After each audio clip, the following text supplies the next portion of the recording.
our session. No. When you see me pressing, I say, "Oh, that's my pastor."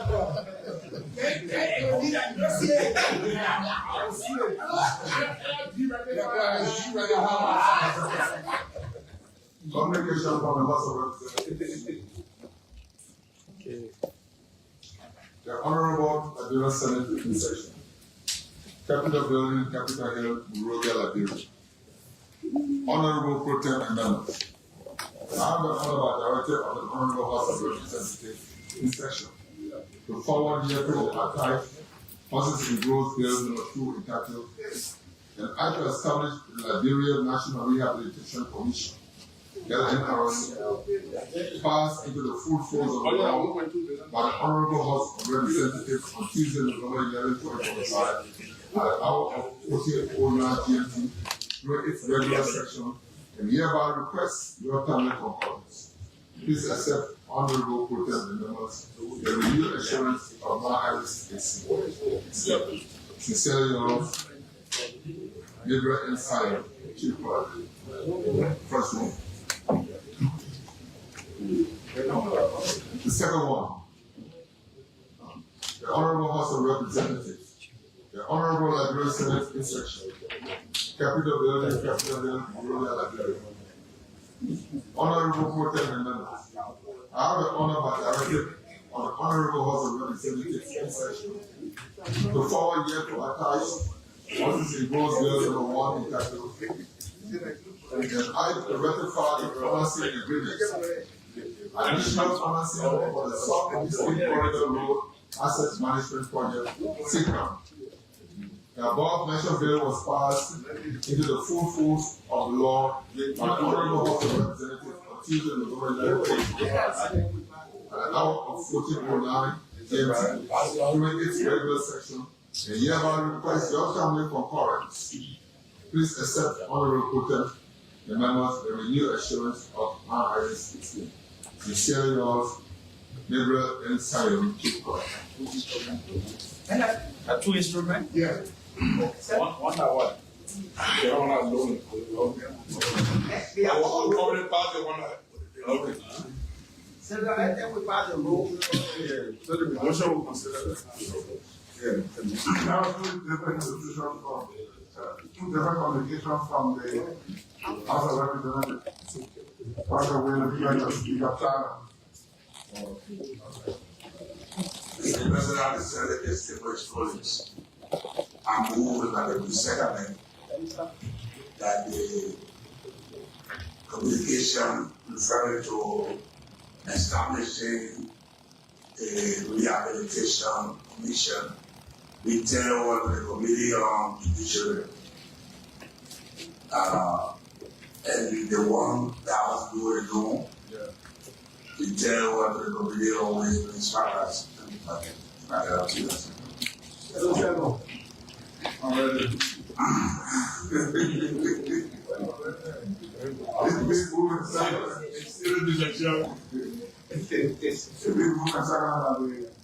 Communication from the House of Representatives sent to the Bureau Committee gently.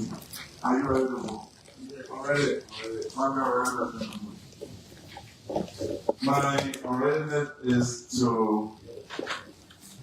the movement, constitutionally the financing bill emanates from the lower house, but the Senate considered the ratification of the SICRAM project.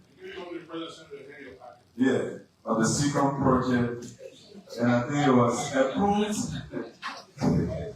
It was approved and tabled for this instrument to come. So my readiness is a movement that they approved and table ratification of the SICRAM project be lifted, and it should serve as a concurrence to this ratification that just came from the House. So I said.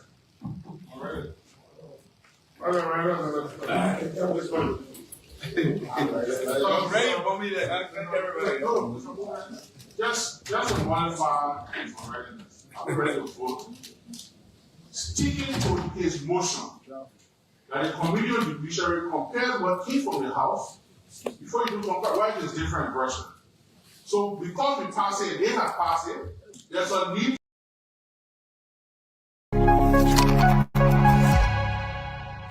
Honorable Deputy Speaker, the Ganta Rehabilitation Center is a facility that is in the business of treating diseases, and this health facility, Honorable Deputy Speaker, if you have the opportunity to go to this health facility, you will even take funding for yourself to support that facility.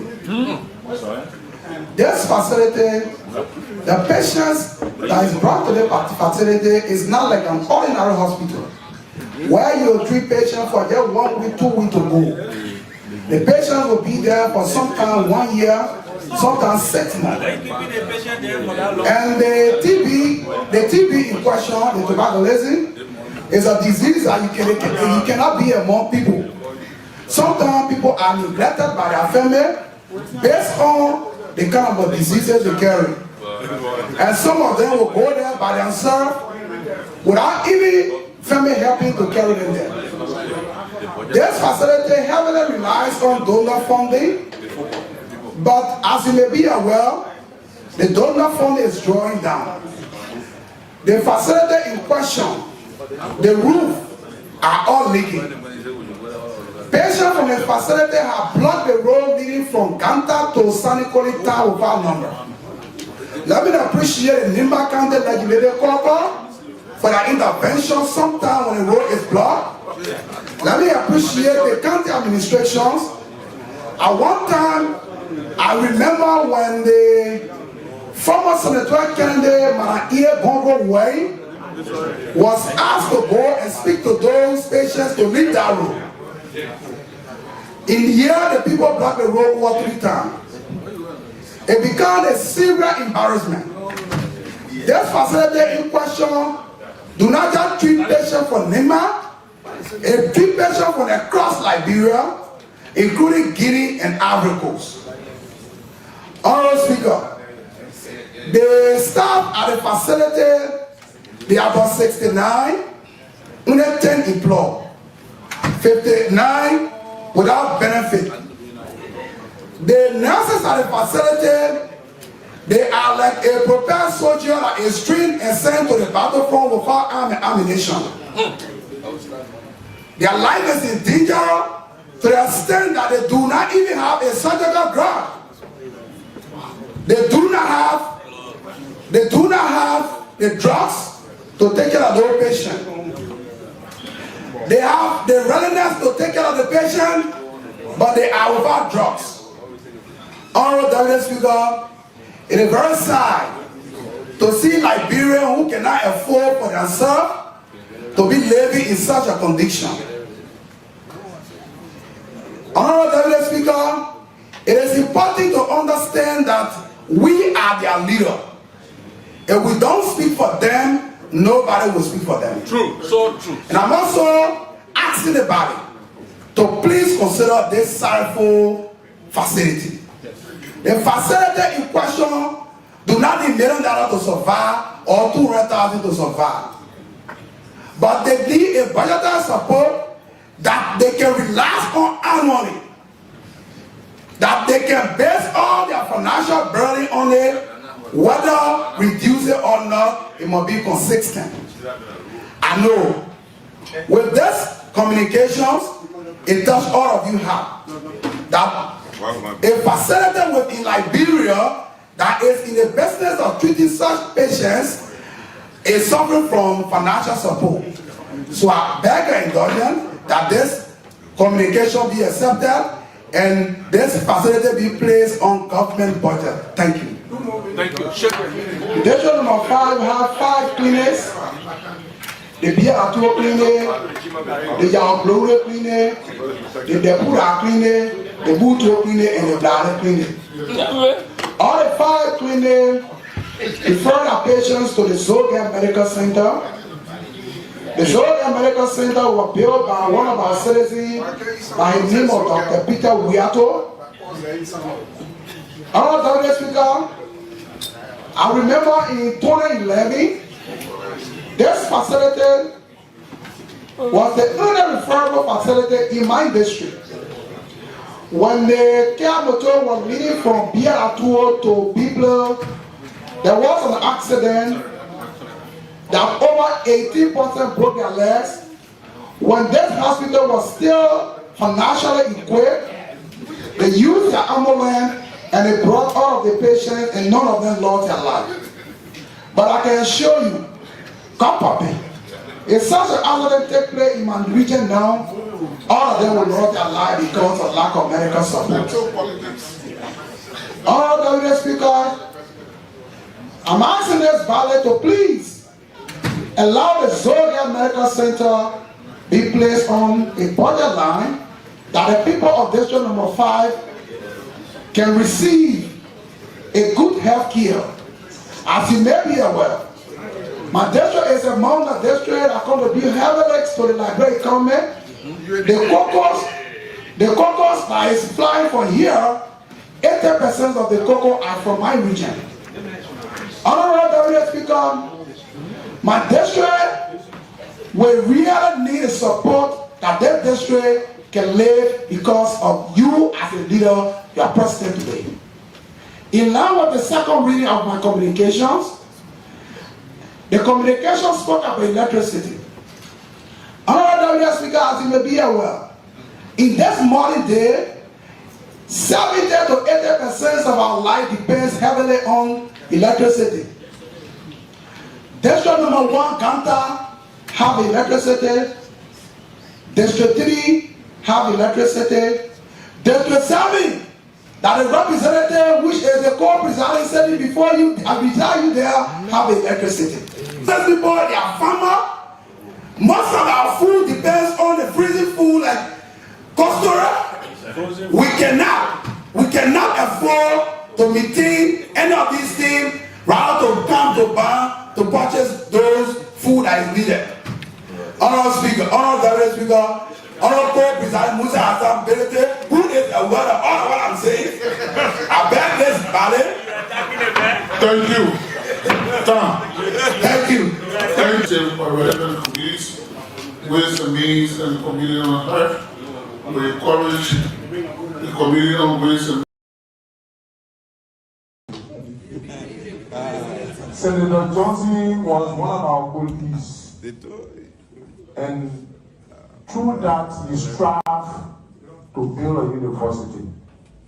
And as we speak, there have been persistent demonstrations by the student populace on ground that there is no funding to administer and carry out smooth system at that university. Therefore, I'm asking my police indulgence to please assist that this communication go through so that the school will survive. Thank you.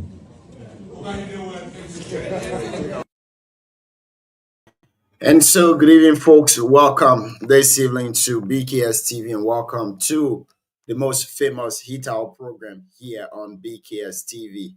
In tonight's edition of the show, we'll be hosting former president of NISU, that is the Nima University Students Association. He served as president from 2010 to 2012, I guess so, 2010 to 2012. Mr. Abdul S. Moba, former president of the Union of Nima University Students Association, NUSA. He will be joining us here tonight on the show to make his statement, his stance against the remarks that were made by Senator Ephraim Darius Dillon of Montserrat County. And of course, before we bring on our guest, we will bring him here to do his introduction. And we will play that recording from Senator Dillon.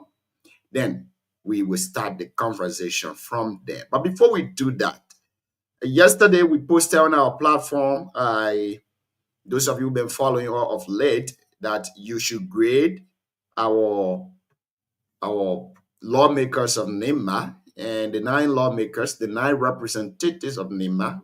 Pretty soon we'll be coming up with the senators. So the 9 representatives of NIMA, you can go to grade them on their 3 cardinal responsibilities, which include representation, oversight, and lawmaking. Now, we have something in the package for the lawmakers. As you are grading them, our teams are on the field doing all of the investigative journalist work so that they can bring the report to us and we will compile them. Plus, the one that you did on the social media, both on Facebook and on YouTube. Then we come up with something spectacular for our lawmakers in NIMA. This will be first of a kind. And we ask you to please participate in the process. Even if you are in Monrovia, you are out of Liberia, you are in Africa, you are in Europe, Asia, Australia, USA, you can participate in the process. All you have to do is just go to the various lawmakers. The grading is from 1 to 10. In oversight, if this person has performed excellently well to your taste, you can maybe put like 10. If another person has performed excellently well in lawmaking, you put 10. Another person has performed excellently well in representation, you put 10. So you got to vote for all of these 3 things, all of the 3 cardinal responsibilities. Then we as media institution, very independent media institution, we will come up with something that will benefit all of us. What we're trying to do is that we want to hold all of our lawmakers accountable. At the end of every year, the report comes from the executive, from the legislature, as to who did well, who didn't do well. And that one is from the legislature. Now, this one, we're bringing it to you, the people. We want you to grade your lawmakers. You've been following them. You've been seeing their work in the districts. You've been seeing their advocacy. You've been seeing how they have been representing you at the national level. So you will participate in this process. It is only you. Based on you, then you will see what this media will come up with regarding our lawmakers in NIMA County. But again, let's bring you a few updates. Our guest is in the back. I don't meant to hold him there. Let's bring you a few updates from Monrovia, Liberia. The House of Representatives is reviewing several budgetary proposals submitted by NIMA County Electoral District 5 Representative Honorable Koto Selmwe Kwagru, seeking national budget support for key health and energy priorities in the district. During the Thursday, the 11-day sitting of the 3rd quarter of the 2nd session, plenary considered communication from Honorable Koto requesting allocation in the fiscal year 2026 national budget for Ganta Rehabilitation Center, Zoge Medical Center, and electricity provision for communities in District 5, NIMA County.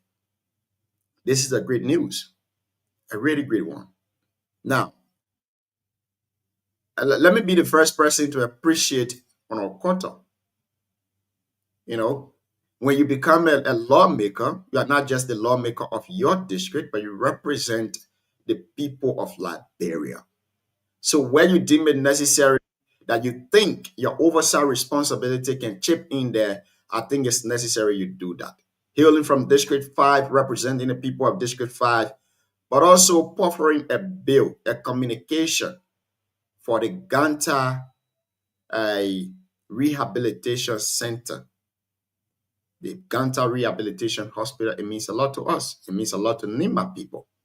Electricity to District 5. When DK goes now to District 5, that means if this comes to fruition, it means you will not be sleeping in the darkness anymore.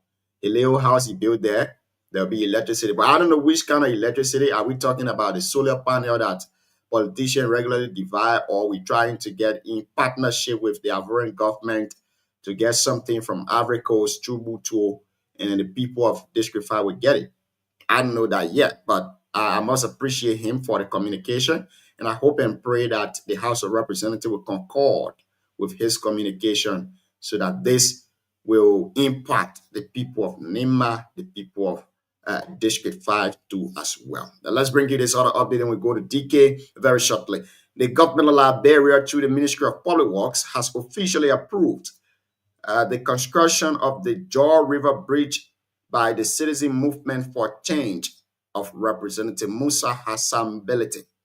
This landmark decision comes after several weeks of pressure and strong public demands from citizens of Bond County who have consistently called on the government to give the project the green light. With this approval now secured, the CMC is clear to begin full construction of the long-awaited Jaw River Bridge, bringing hope for improved connectivity, easier transportation, and greater economic activities in Bond County. DK, good evening and welcome to the show this evening. How you doing, big brother? Well, sir, have you done your test? Where I am, we are not required to do that. In Liberia, you guys can do the test, but where I am, we are not required to do it. But you will soon be a returnee. So will you do your test when you return? I might do it, but if you coming to me, then that means you should bring your test report to me, and not more than 3 months. So it should be between 1 to 3 months. Your test report should be Okay, between 1. so 90 days, right? Yeah, 90 days. So yes, I think you could.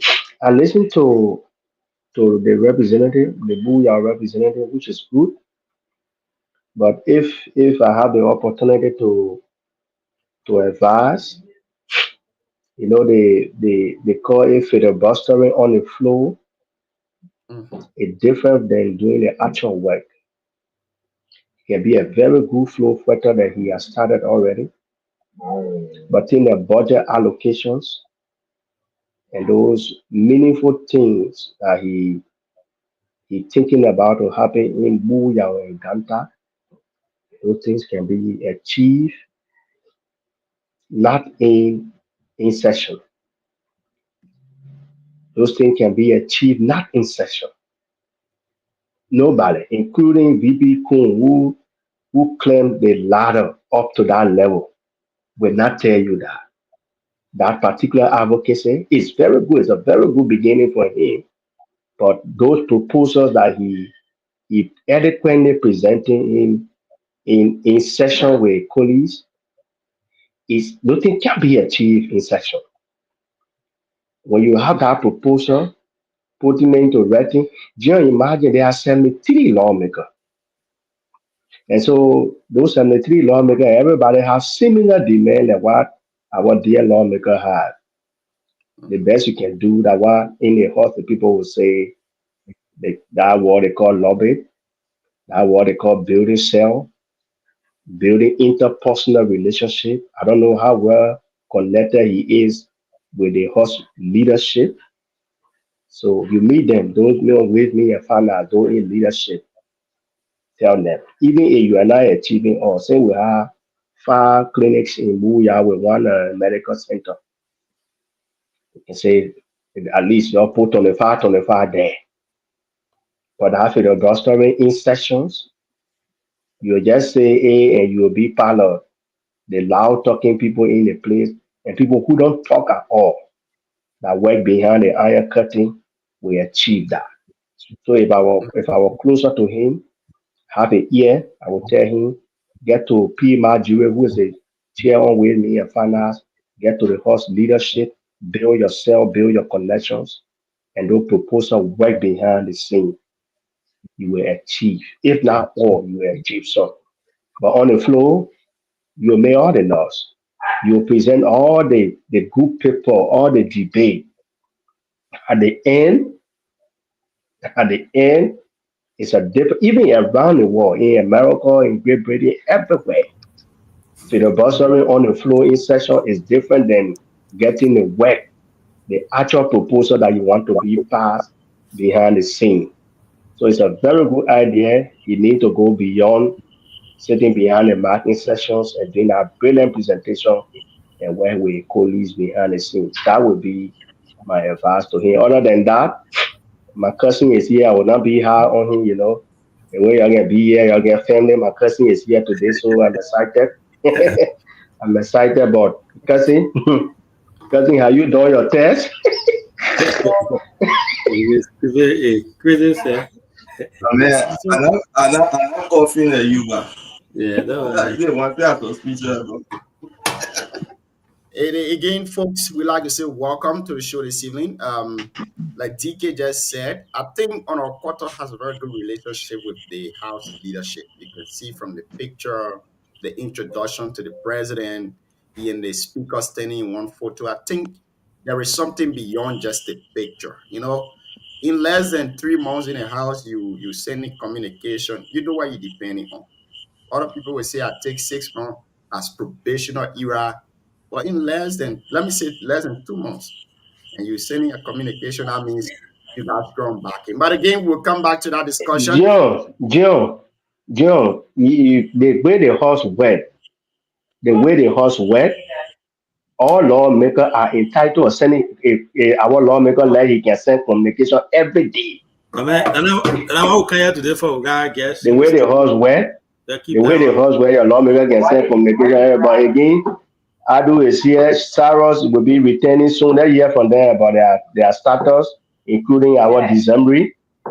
December, have you done your test? So again, folks, welcome. My learned comrade, is your colleague, Cyrus Dankwa. Welcome to the show. Tonight we have with us Mr. Abdul S. Morba. Mr. Abdul S. Morba is the President Emeritus for NUSA, the Nima University Students Association, UL chapter. I know they got so many chapters. They got UL, they got UMU. I don't know which one is the head, but I want to believe that UL is the head because UL is the state university.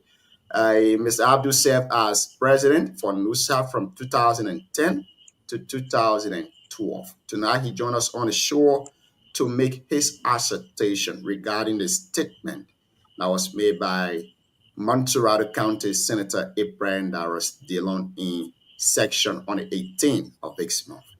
Now, before we go to that, Mr. Abdul, welcome to the show officially. Tell us your name and let's get the conversation started.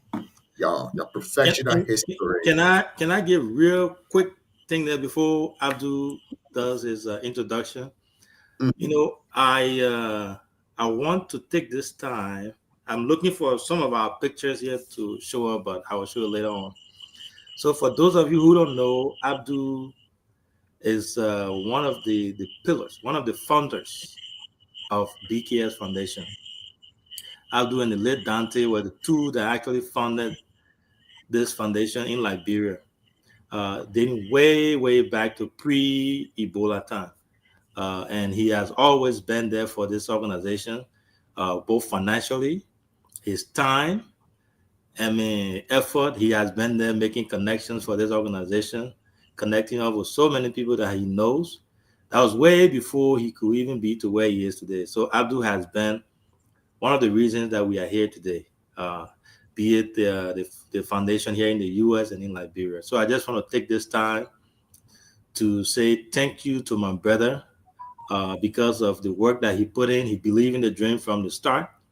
We are where we are today. So Abdul, I want to publicly acknowledge all your sacrifices over the years and say thank you so much for making BKS to be BKS today.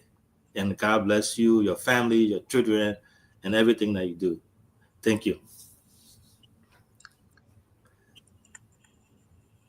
Okay, thank you very much. Can you guys hear me in studio? Okay, thank you very much. So I'm Abdul Sayyid Moabu Moliba. My name is actually Moliba, not Mola. It's like saying Moliba. If I can Moliba. So it's Abdul Sayyid Moabu Moliba. I'm from District 5, Buyao. I serve as president of the Nima University Student Association from 2010 to 2012 at the University of Liberia. And at that time, the president of the University of Liberia, I was the president for the union. So I was also president for the union of the Nima University Student Association. Okay, I'm a professional geologist. I'm a candidate of master's in old deposit geology. Pretty soon you're going to see some publications from me on some geology for Liberia. But my concern tonight has something a little bit different from my profession. So I'm here actually speaking as a Nimbayan, a stakeholder and a former student leader, not really as a geologist. Although maybe in passing and in other discussion, we could make some input as per our professional expectations, for the country. So tonight I will actually be looking at two things, like I told Ivy.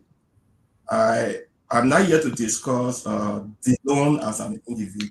So I don't believe in discussing people. I want to discuss the issues surrounding his statements, and I will also try to look into my own expectation of how I feel labor ministry should be helping to close down the employment gaps in the country, which I feel that is very huge. So I'm now also here to defend Honorable Cooper Crew, as many people try to insinuate on social media that when you are speaking on these things and maybe you are defending Honorable Cooper Crew, I'm not really very happy with his performance. So there's no way I can defend him. Okay, so this is the background of Delon's statement and what became a concern to some of us. We all know we had civil war a few years back in the 80s. Mr. Abdul, I beg you, for the sake of those that are watching us today that might not know this entire conversation, I want us to play the video. Then after that, you can lay the premise for us so that we can start the discussion from there. Correct. Thank you. I was from the opposition under the 54th Senate. We led that main rejection in the Senate. We were opposition. But I protest distinguished colleagues for 3 years. I did not vote for the budget on the record because I was demanding domestic debt list. Once did I hear, never did we hear that we were anti-coup people because Samuel Tue and John, we are the coup people. Where is nonsense coming from? How about you? Please, Madam President, distinguished colleagues, where is nonsense, left-threatening thing coming from? That when you speak on governance issue, oversight, then you are supposed to be anti-NEMA. My left is threatened, my left is at risk, because the people who speak in, I know them. Madam President,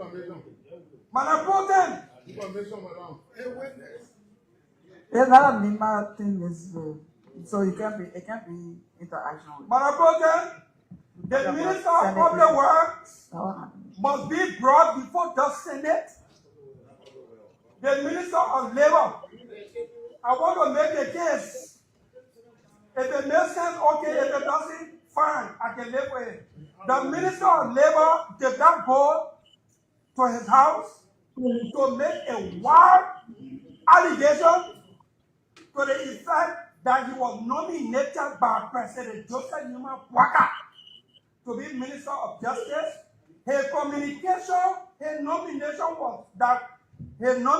was formally communicated to the Senate in keeping with the law and the practice, and that our Darius Delon, as Senator, fought his nomination in the Senate until the President withdrew him. He did not say that in his living room. Madam President, all of us in the Senate, in our Senate chat room, we have the video. The Minister of Labor, he is angered in our exercise of our oversight responsibility on the work permit issue, went to the government-funded, sanctioned press conference at the MICAT, Minister of Information, where he said on video, live, that Senator Delon is against the people from NEMA. It's the same way I'm targeting him because the President nominated him. He letter came here and I fought it until the President withdrew him. In our same press conference at the Ministry of Information, regular weekly press briefing, the Minister of Labor said that that's the same target I used to target Senator Prince Johnson, please do to an artist. And that's the same thing I'm doing to him for another NEMA person to die. But I told them, I'm not afraid, but my life is threatened.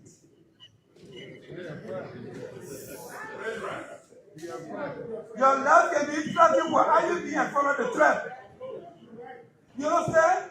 I want to make it clear. Our honor job we are government and our declared national security threat. I couldn't even move places.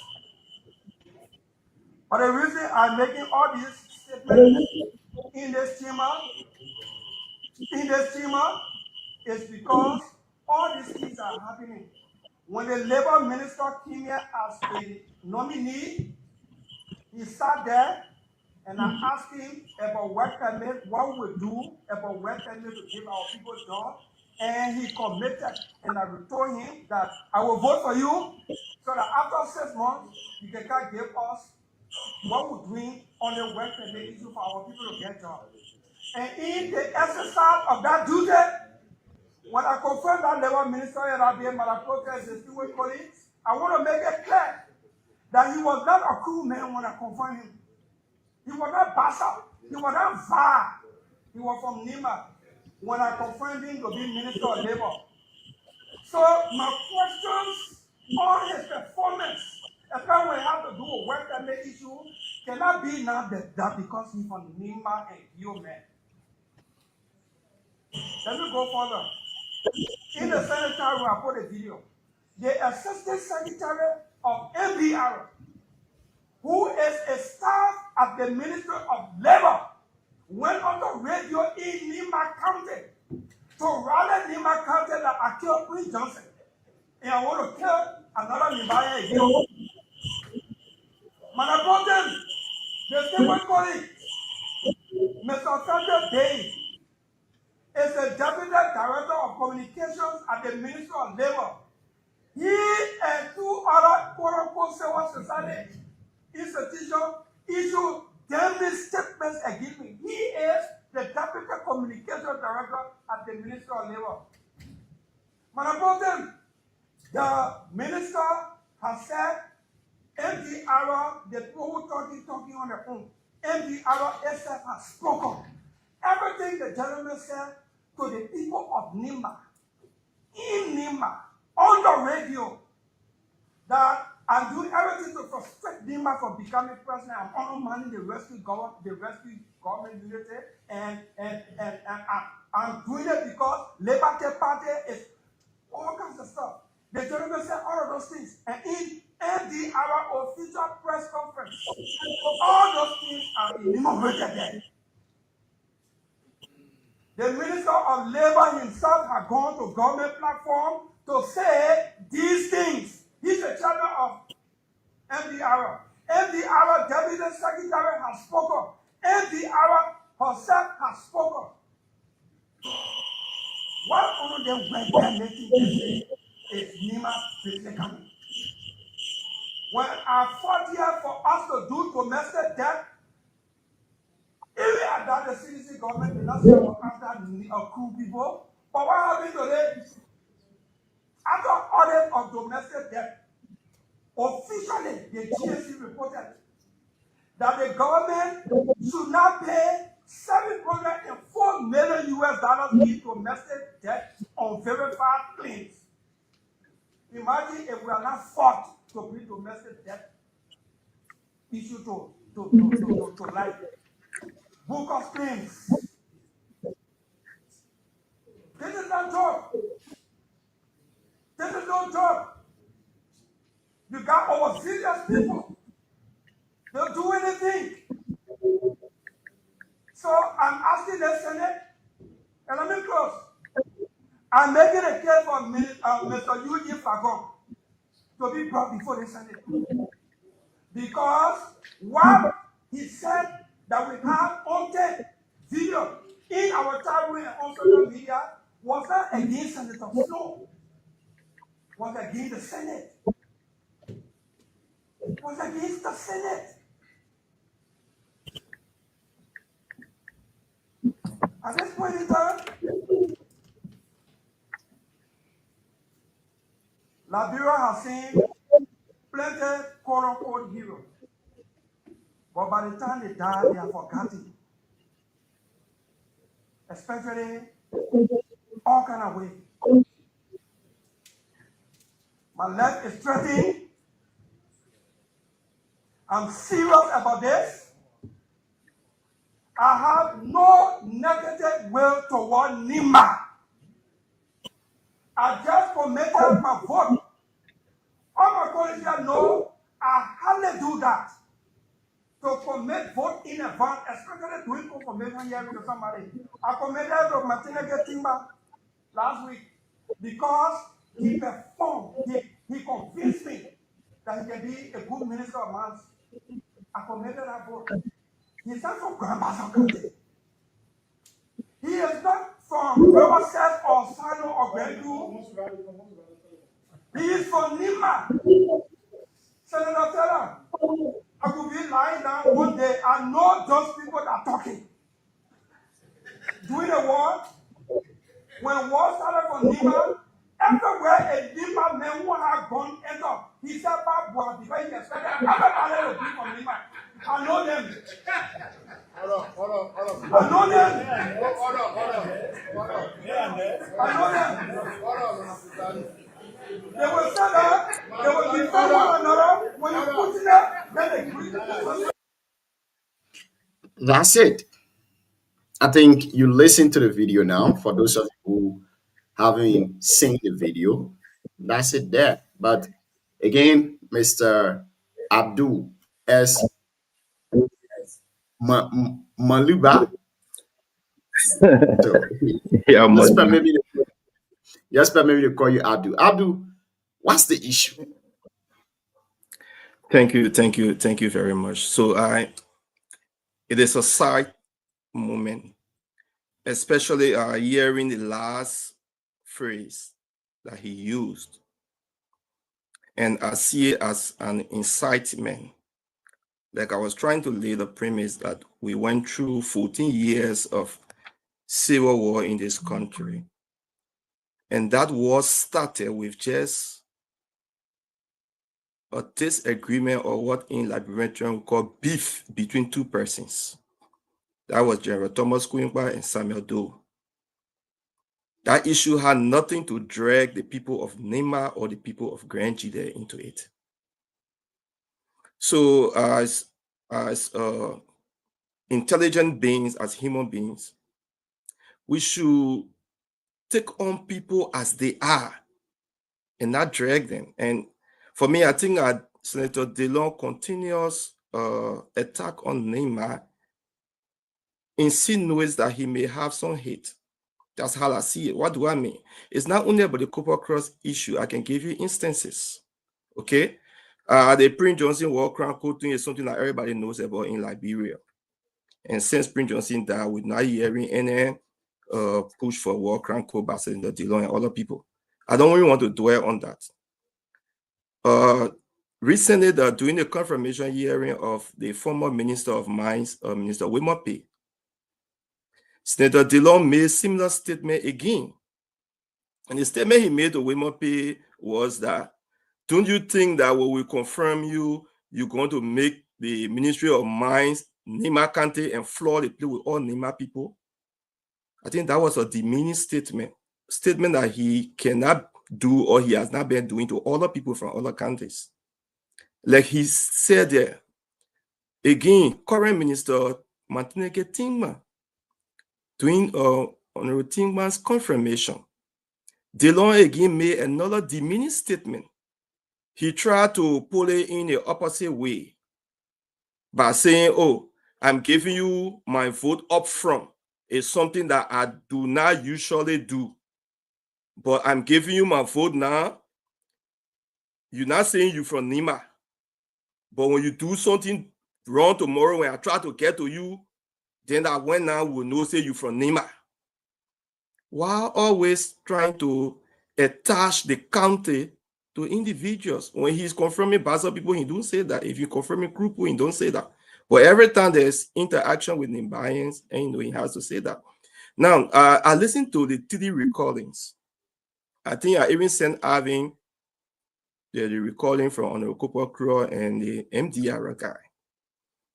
And from what I heard from those two recordings, except if there's another recording that I have not heard, if you listen to Honorable Cooper's Crow recording, he was directly speaking about his political party, MDR. He spoke about how DeLong was blocking his Kopokro appointment or confirmation as Justice Minister. In that his interview, he spoke about how DeLong was very much molesting Honorable Prince Johnson, who was a standard bearer of their party. He did not say Prince Johnson as Senator Nima or Prince Johnson as a Nimayan. He said Prince Johnson as standard bearer of their party, the MDR, and he feels that what DeLong is doing to him is an extension of what he did to Prince Johnson. So that was a party issue. And MDR is not a political party that has only Nimayans. MDR is a national political party that has people from all over. Not every Nibayans are member of MDR. I who am not member of MDR. Most of all here on this particular platform are not member of MDR. So you cannot take an MDR, a MDR issue and make it out of a NIMA issue. When you also listen to the MDR, I think the deputy spokesperson, I don't know his name. They don't mention about him. I sent that recording to Alvin again. There is nowhere in that guy interview he tried to link MDR with Nima County. He was speaking about his political party issue. So it's good when you are discussing things, you discuss the point, discuss the issue to the point. And don't try to drag other people. During the war, I was small, but I was not very small to not remember things. There were times in Maserado, in Morovia, those of us who were living in Morovia when the war started and we had to find our way back. There were a lot of things we saw. I was to JFK with my family when soldiers people came there looking for Nimbayans and put people online, and MTA came and killed those people. We saw a lot of people die at Lutheran Church. Nimbayans were being hunted from house to house, all because of what we call collective guilt, or because somebody felt that they had issue with General Thomas Quimba and said General Thomas Quimba is from Nima, so it becomes a Nima issue. Like DeLong is doing today. DeLong has issue with Kopokro. It should be a Kopokro issue. If DeLong has issue with MDR, it should be MDR issue, not a Nima issue. MDR is not Nima County. Not all Nimayans are members of Nima. And not all MDR members are Nimayans. So by trying to have this collective guilt and toxic generalization, that's how I call it. You know, sometimes some generalization can be good. For example, if a student makes A, and they say, oh, the guy made is what country they made from Lufa can say, oh yeah, but you know that Lufa people are clever. That is so clever, you can do that kind of, which is still not good. But if you try to look to generalize things in a negative term, it's a recipe for confusion. And we have seen these things happen in the past, where confusion between two persons led to a whole nation going to war. And I feel that if these things are coming out, we should not sit and make fun out of it. And frankly speaking, between you and myself, I'm a little bit disappointed among our senators, because when Senator DeLong said these things, I expected a strong rebuttal from them. But DeLong tried to make himself look like the victim to this particular issue, when the two people he referring to were discussing about the political party and not Nima. Why he keeps dragging Nima into these things? When he brought up the Nima issue on women's pay confirmation, Alatan Kopokro and I made a statement. When he brought all the issue with Honorable Tingman, Kopokro and I also made a statement. So is it that there's anything personal that DeLong has with Nima that we don't know? Or maybe if Nibayan did something to him, it's better he say it. If we will have to apologize to him, let us apologize to him. But by he always dragging a whole county into individual things, I think is totally wrong. And I believe he has realized his mistake, but because of shame, he may not come up publicly to come apologize. I think it will be honorable enough for him to do. When you say individual, Mr. Abdul, when you say individual thing, who are those that own Nima? If not Kopokro, if not the MDR? No, MDR does not own Nima. Trust me, I'm not a member of MDR. MDR does not own Nima. So by you attacking Kopokro doesn't mean that you attack Nima. In fact, you attacking Kopokro because of Ministry of Labor. Bro, is Ministry of Labor a township in Nima? They are discussing Ministry of Labor issue. That's a national issue. You think the job issue they're talking about are Nimbayans not affected? Nimbayans are affected. There are many Nimbayans who need jobs. In fact, now the tension on the United Party is more from United Partisans who are majority of the Nimbayans, because Nimba feel that they were the trump card for Unity Party. And there are many young people who are in the bushes under the ring who don't have job today.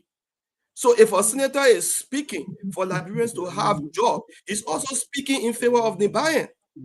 So if he wants to deal with Kopakura on an oversight situation, then he deal with Kopakura on that, and that add Nimba to it, because that's what brings tension, and that's my point. Great. Now, this is where I feel that the conversation should have gone. Bro, our country, there are lapses all over. Ministry of Labor has her own lapses, and even the national government has her own lapses. And I think this is time that the National Legislature, the Ministry of Labor, and all of the Statistical Institute need to sit, and we have to sit down and look at our country. There are few things that we need to be talking that I feel that Honorable Kopakura needs to be doing, and I feel that DeLong and the Horse need to be doing. And what are those few things, bro? We need to understand our workforce analysis and our workforce gap in this country. Somebody will say and say, oh, they are giving Liberian people job to foreigner. Or what are the basis are you speaking on? Are you speaking on data? What are those jobs that are being given up to foreigner? What are the workforce gap? Yeah, I agree. There are some jobs that Liberians can do, maybe the trucks driving, and sometimes too, it depends the kind of trucks, because they are articulated dump trucks, modern trucks with other AI technology. You need to train people to that. So as a country, we have to do our statistics, and in doing statistics, we have to look at two major things. We have to look at our academic educational statistics to know how many educated people we have in our country, how many academic institutions we have. And we also need to look at our private sector and research survey. We have to survey all the private sector, know what are the professional needs, of all of these institutions. We have to know these things, and then we have to evaluate it as a country. Another thing that is suffering Liberia, I think it has to do with the issue of fair play. Now, somebody bring a company into the country. If I'm an investor, put yourself in the case of the investor. And I bring a mining company in the country, and I have to do underground mine. Okay? The first thing, I have to look at the workforce statistics of your country to know how many people that are fit in this area and do the survey. Liberia don't have none. If you go to the Ministry of Labor now, can they tell us how many civil engineers we got in Liberia? How many civil engineers with 20 years experience do they have and other things?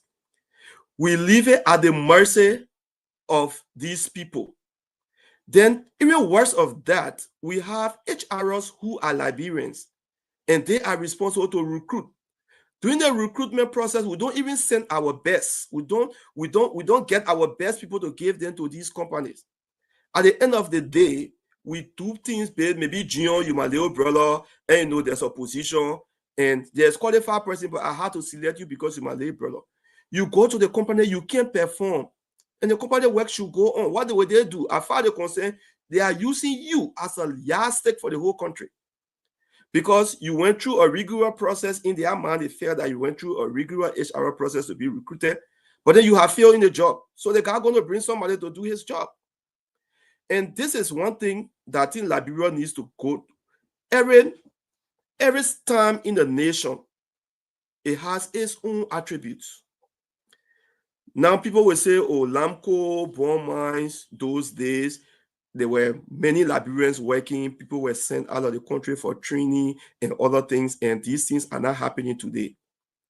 The first thing we need to sit down and look at the realities of that time and compare with the realities of today. What are some of the realities at that time? When you look at in the 60s and in the early 70s, Africa was doing something like a dark continent.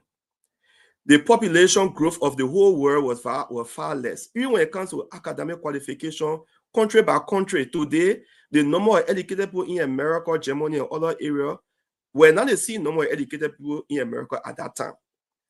There were many people, there were jobs, the Industrial Revolution was taking place all around the world. Many people never wanted to come to Africa to even come and work. So companies in Africa, they were faced with the challenge to train locals to do their work. So at that time, they were under compulsion to train people and make them fit to do their work. But see current day reality, their population growth, the number of educated people around the world are so many. Places like India, America, Germany, they don't even have jobs for their own citizens. They are looking for a job out there. And you think an Indian company or an American company or a Chinese company will come to Liberia and they find out that you have a weak labor system or a weak workforce analysis, they will find job for their citizens, bro. And as they find a job for their citizens, they are making them financially stable and that's going to contribute to their country. Because if a Chinese man have a company here and he employ up to at least 200 Chinese, these Chinese are being paid, they're not going to use their salary in Liberia. They're going to use their salary in China. And as the purchasing power of China increases, the economic growth of that country also improves. So what can we do as Liberia? As a nation, those are things we should be thinking about. And that's where the challenge lies with the Ministry of Labor, with the Ministry of Education, and all of these areas. We need to do statistical survey of all that we have. Local, let's go to Legis and look at our workforce analysis. How many people do we have above the age of 18? How many people ready to work? How many persons are high school graduate? Then let's survey our various companies in Liberia to know our employment trend and also know what are the industrial needs. What are those skills needed? But if we understand the skills that are needed for this company, maybe we're talking about agricultural company coming. Do we have people who skill enough to work in a biscuit factory? And so if we do all of those statistics, then now we say, okay, we got gap in this area. We need chemical engineers. Because you have to look at what we call your industrial forecast. Based on the number of companies that are applying to come in your country, you can do a forecast and say, okay, in the next 10 years, that we expect to have 200 companies, industrial companies into Liberia. Then you look at your workforce analysis to know all of those basic needs that those people have. Because I expect that's what Labor Ministry should be doing. And come up with all of these statistics, know our gap, try to start working towards how to train Liberians to get them upgraded to this level. We should not always be saying, now you're talking about sweeper job, driving job, and all of things. There are other jobs. Liberians are smart seller people, and nobody understands your country more than yourself, bro. There's nobody. Thank you, Adu. Thank you, Adu. Let me pause you there. We will continue with you on this thing. We actually brought Mabutu Zapele, the NDR youth chair, who also had different opinion previously about what Delon said. So because you are here, we thought to bring you on to speak about a post which quote unquote was in support of the law. So we actually brought him, then let him speak. We gave him 2 minutes to speak so we can make a change better. You can't give me 2 minutes, we're making a critical discussion. Okay, we'll make it 3. Go ahead. No issue. Okay. Comrades, welcome to the BGS and thanks for the invite. And like I said, I'm Zaz Pele. I'm the leader of the young people of the Movement for Democracy and Reconstruction. I just want to appreciate the previous speakers. Actually, he spoke extemporaneously and he gave some logical basis. And those bases require research. It needs to be welcomed in society for the 4 March of Liberia. But I think there were just some little contradiction in some of the analysis. But firstly, as a youth leader of the party, I think Senator Delon spoke out of frustration, and he needs to apologize to the people of Limba. He cannot do that to the people of Limba. I'm not biased, I'm on no fears. But to refer to the people that people they can kill when you go to their play, when you as soon as they bad boy against answer A, then me all of you will go. That was bad. That was very unprofessional. That was unpatriotic, and that was a disgrace and insult to the people of Limba County. The way forward for Senator Delon is to apologize to the people of Limba, because you cannot do that. In political science, we call that as hashtag generalization or post echo portal echo. Because of this happening, it means anything that happened that because of that reason it happened. You cannot bring a scenario during a civil conflict into this new dispensation. This generation has gravitated, they are getting impartation, educational impartation. People are very refined. Limba is on a right trajectory intellectually, academically, developmentally. So when you just speed out words sometimes, and it doesn't go down well with the populace, you as a leader have to see reasons and to recalibrate or readjust yourself. So in my wisdom, that statement that was used on the people of Limba was very unprofessional, unpatriotic. Besides, you said something which I thought to differ with on the issue of people like Brian getting job, obtaining job, carrying on statistics, carrying on research, identify who are civil engineer, who are not civil engineer. These are all just practical. So Mambutu, yeah. You did a post first. You did a post first. I come into the post. Yes, and supported Delon. Yes. At that time, Delon have not spoken the way he spoke. Let me be on record. When the officer in charge of the MDR ORC appeared on a local radio station and neglecting his responsibility, using the MDR as a shield to respond to Delon on his legislative oversight as a senator, checkmating the Ministry of Labor, not just the Minister of Labor, but the Ministry of Labor, checkmating them on their statutory responsibility to ensure Liberians get job, specifically focusing on chapter 45, chapter 45.1 CNI of the Decent Worker of 2015. You understand me? Precisely focusing on the regulations 17 of 2019. These laws are there, these laws clear. The law say before you give a job to any foreigner, this job will be advertised for a month on 2 radio stations, on 2 platforms, on 2 websites, like your local website. And if proving that there's no Liberian to occupy such a job, you as an employer will come back to the Ministry of Labor and they will issue something they call certificate that this job was advertised and there was no Liberian for the job. Therefore, the company now, the Labor Ministry giving you the regulatory authority, the legal regulatory authority, Mr. Zara, Mr. Zara, yes. Let me hold you there 1 second, yeah. So again, my name is Alvin. So we have our guests in studio. So you were brought on to kind of add up a little bit. You said from your statement that you defer with our guests due to some contradiction that he made a statement. Could you clarify? The statement that was very unpatriotic. 1 second. So are you referring to Delon or are you referring to our guests? I'm referring to Delon. Okay. I'm referring to Delon. The statement Delon used against the people of Limba, that would be very disingenuous. You don't do that to a group of people. You don't categorize group of peaceful citizens who, are gradually contributing tremendously toward the fall march of Liberia. You don't use those kind of words, those kind of means on them.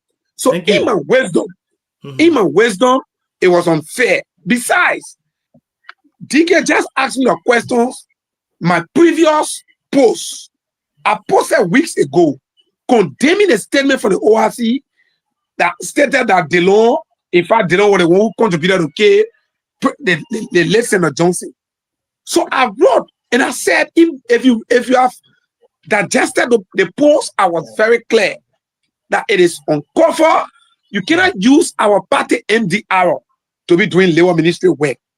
If there are issues that is sparked, that is Delon legislative responsibility, oversight responsibility to checkmate those ministers, to checkmate them through the legal means. Thank you, But thank you, sir. Thank you, Mr. Zar. We still got more time. Hopefully, you have more time with us. But we have other panelists here who will want to chime in. We have other folks who want to talk here. So we'll go to Abdul. Abdul, what's your take on that? As we always do on the show here, we'll go to our panelists. Each person will ask you questions because you are a guest, and then you will answer. Yeah. But before we go to our other panelists, I will want you to, if you have any statement to make regarding what Mr. Is that Zar? Zar, yeah. Zar Pele, yeah, thank you. So I think Mr. Pele and myself, like, thinking in the same direction. So both interviews from Honorable Kopokro and the MDR people had nothing to do with Nema Kante. If you listen to those interviews, there is nowhere Honorable Kopokro ever said that attack on him was attack on Nema. There is nowhere the MDR spokesperson ever said that attack on MDR was an attack on Nema. I think the issue there is that they were discussing their political party, MDR as a political party, versus how they are being constantly attacked by Dillon. And, so for me, I just only feel that maybe Dillon has some personal issue with Neymar, because I give all the instances, all of the Kopokro, that he threw these cheeky jabs on Nimbayans when you go. If you want to throw a jab, for example, if Arvin Seka was appointed as an assistant minister and he goes for confirmation, you can throw jabs on Arvin as Arvin. But not because he's a Seka from Nema, then I say, oh, I'm confirming you now as Arvin, now you're Arvin, but tomorrow when you go around and taking action, you will be Nimbayan. No. There are good people. Look, everywhere in the world got good people, everywhere in the world got bad people. So when an Israeli does a right thing, is that person. If an Israeli does a wrong thing, that's the person. You can go and say, oh, because the man is an Israeli and he does wrong things, so all Israelis are bad. And for me, that's my thing. The toxic generalization of a group of people, it led to issues here in the past. And I think I still ahead of that these things are surfacing. We should leave it very soon and try to put stop to it. Thank So you. Thank you. I have to agree with you. I think that I hope they have this bad stereotype, of Nema people. Exactly. And they continue to do that. I found his statement very disrespectful, especially towards the end where he talked about during the war when Nema men enter, he would say Babua, and then he expect everyone to. Arvin, I'm not cutting you off. I entered the University of Liberia in 2002. That was 1 year before the 2003 war. At that time, we used to have 1 semester per year. I was very young when I entered the University of Liberia. I was very, very young. What I'm trying to say is that at that time, between 2002 to 2009, to even identify yourself as a Nimbayan was difficult. There were very few of all who were brave to identify ourselves as Nimbayan. There were several Nimbayans who were on that campus. They could not identify themselves as a Nimbayan because of those stereotypes that Nimbayan are war people, they are killers, and people have a lot of things to say. But as time went by, people got to understand that Nimbayan are not as what you think they are. And so for a statement to be bringing these things back, it has its own psychological effect. And I think it's wrong. And that's where I got a little issue with our senators. And in these kind of things, you can't allow it to even go. And now Dillon is behaving like he's a kind of victim. If somebody attacks Dillon, or Eugene Fango have been attacking Dillon, why he can't say the bombing people attacking him? Henry Costa have attacked Dillon before. Or even Jefferson Koji attacked Dillon before. Why is he not taking on the trap? But when some individual go and attacking him, and as long as from Nema, then he try to make it a Nema issue, I think it's wrong. Thank you so much. Like I said, we usually go around the table. Each panel will ask or give input. They are entitled to 2 questions. So we'll start with Cyrus, and then from Cyrus we'll go to Sis Lorena to the newly wedded guy, Siawete Zoge Tua. and then we'll go to our brother, the Zah Pele. So, I'm thinking that wedding thing, not finishing January, the whole month business from now to the end of the year. Well, Cyrus, you have your 2 questions you can ask Mr. Moliba. Okay, thank you, CEO. Good evening to all of the panelists. And good evening to my big brother, Abdul Moliba. Yes, Let me Cyrus, use I seen you, man. It's been long. It's been very long. let me use this medium to publicly apologize to the big brother. I misbehaved on the big brother during the election, the Man, I 2023 think we passed by election. like election time. I want to use this medium to apologize openly to the big brother. He one person who actually stood by me when I was in Asia. But the election was marked by bitterness, and we said things that we should not have said. So I'm sorry, big brother. No worries, Cyrus. We'll keep this at heart. Regarding Dillon's unruly statement against our county, I think when I listened to Dillon, in fact, for me, I started getting disappointed in Dillon ever since. And I regret supporting Dillon. Not that he used those words on Nimba, but the Dillon that I supported in 2020, and at one point, one big brother tried to stab me when Garrison myself went to Pinsville Town Hall when I was supporting Dillon that time. Seditions were sinking down Dillon. Someone found out that your man girlfriend, I'll go first. Yeah, that me they talking to. And our big brother, when I try to defend Dillon, the big brother said he's Dillon personal friend. He came, he said, Garrison, if you're not around, I could stab the picking. You know Dillon more than me. The guy is fake. That guy is not a human. So I mean, when the guy, and now when I sit, I can be thinking about what the big brother was saying that day. Dillon is somebody who survived on our people gullibility, and today they are living good life. They are enjoying themselves at the expense of our people. I do not support Dillon. I do not equally support Minister Kruger. And one thing I want to caution all of us, Limbayan, let's start tying our personal thing to our identity, our Nimba identity. When something happens to Abdul, let Abdul solve a problem instead of getting Nimba involved. When you get Nimba involved, people will discuss the issue as Nimba. And that other people will be taking offense that what we're doing now to Dillon. The situation at Ministry of Labor now, people want to tie it to Nimba. I listen to too many things.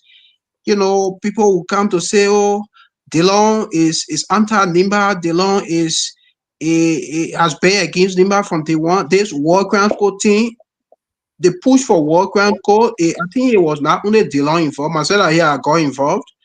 I pushed for the establishment of the COSOs and the Johnson and others who account for crimes they committed during the war. I said it. I don't regret it. I still stand by it today. A lot of Libyans did. But when Dillon and others were in the legislature pushing that, Libyans who believe in Senator Johnson at the time took offense.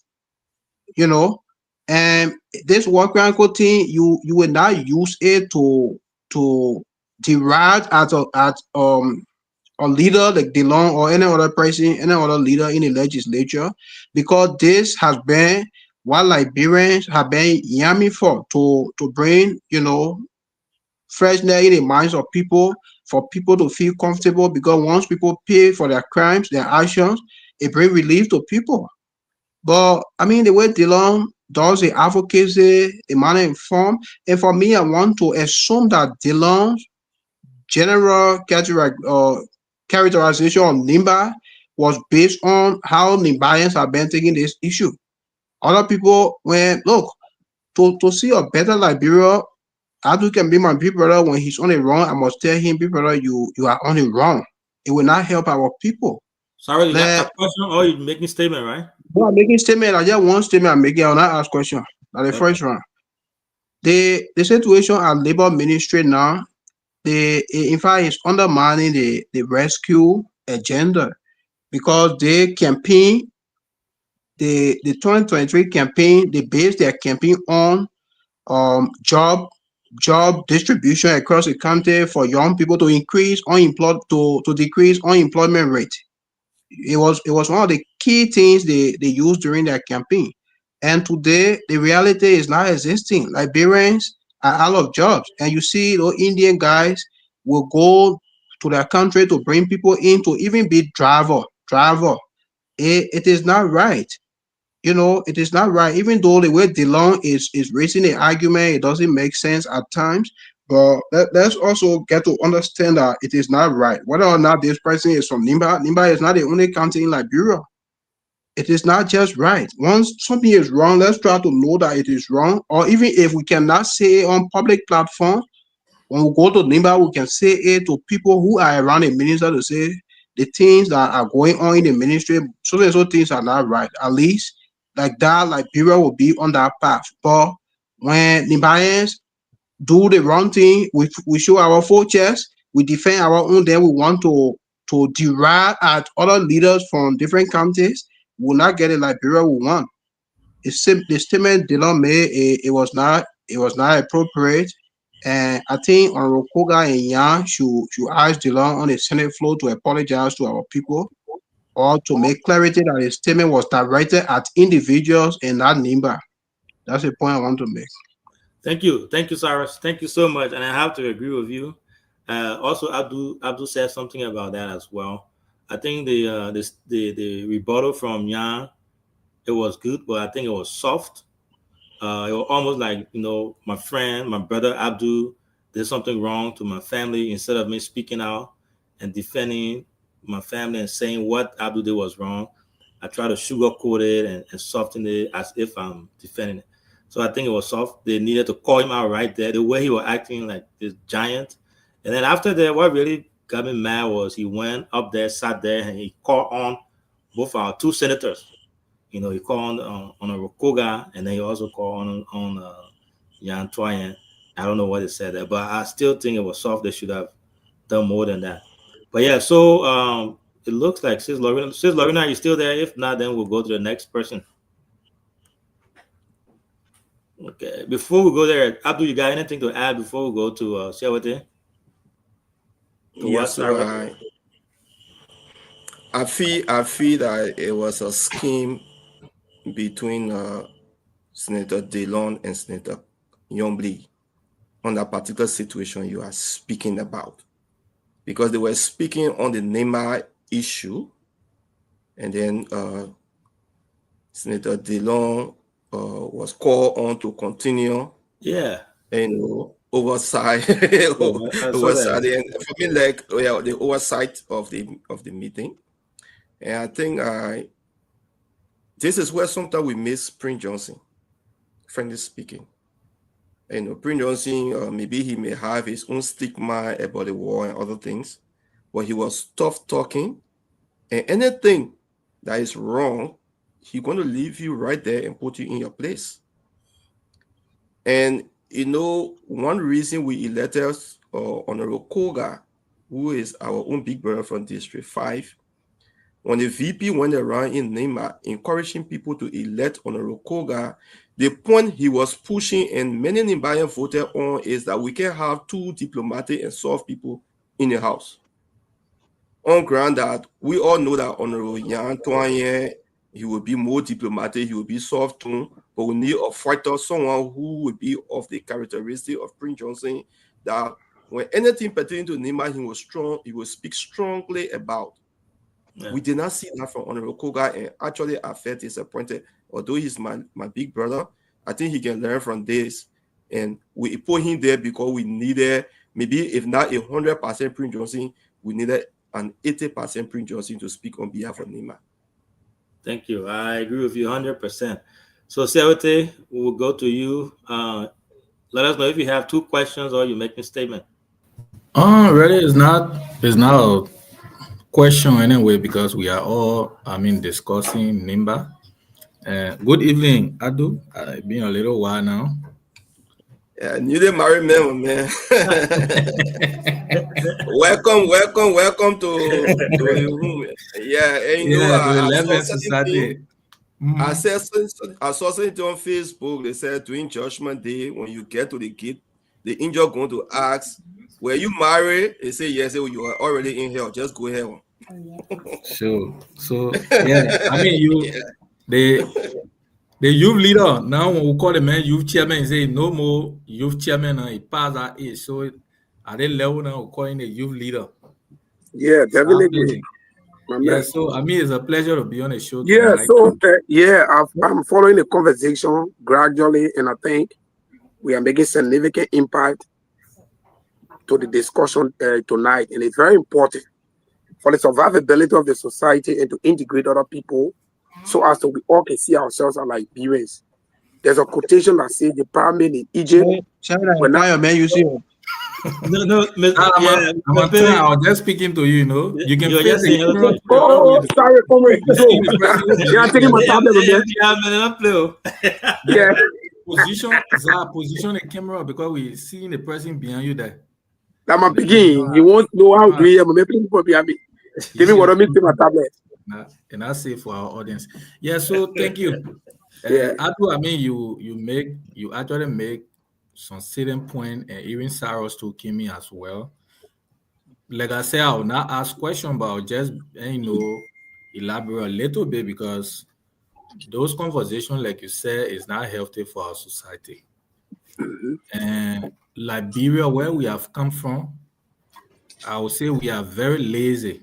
We from the financial south till now, the only excuse we get is like the usage Jordan will say, oh, you say Jordan, this one will keep giving excuse.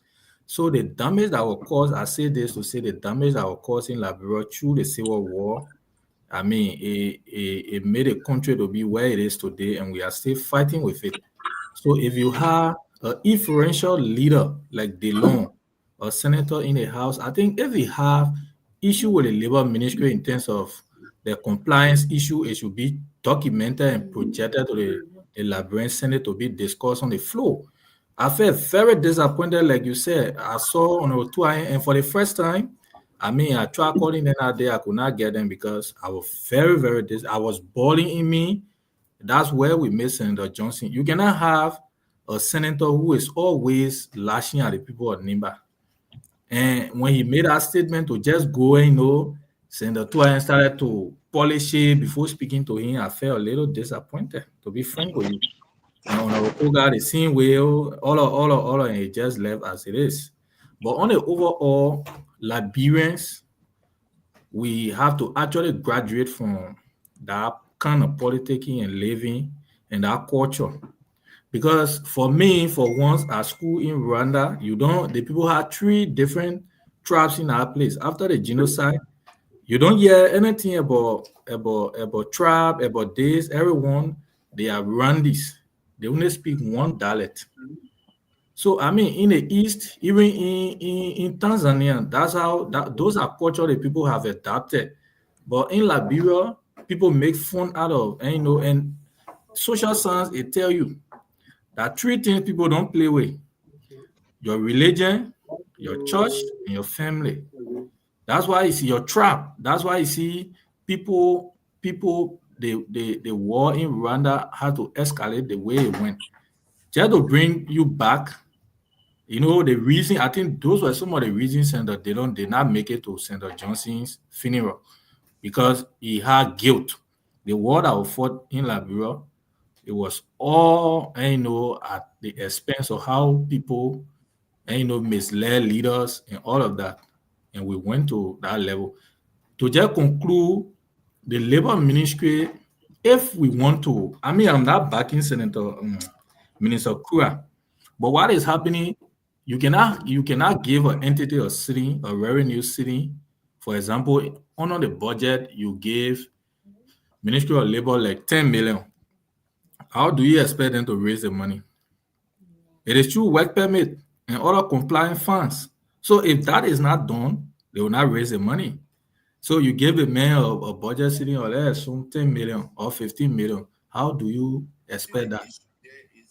So for me, the government themselves need to carry on a reform where if the Labor Ministry will only be responsible for compliance, it be compliance. Because even you carry that money up to 3,000, up to what a month, on Councilor Gonglo administration, work permit was 600. He raised the amount up to 1,000. Today, on Councilor Kura, there are still influx of people in the job market, in the informal sector. So to me, in my mind, there should be a law that will guard and the job creation for Liberians instead of just carrying a work permit, because you even raise the money up to how many thousand, the people have the liquid power, they will still make it to work.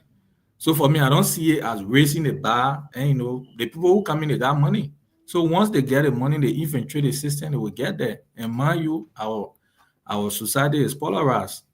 So in my mind, the issue with Delon, he's raising some point, but just that he's going too personal, and I think it was actually disrespectful to the people of Nima. And to me, in my mind, it was reckless.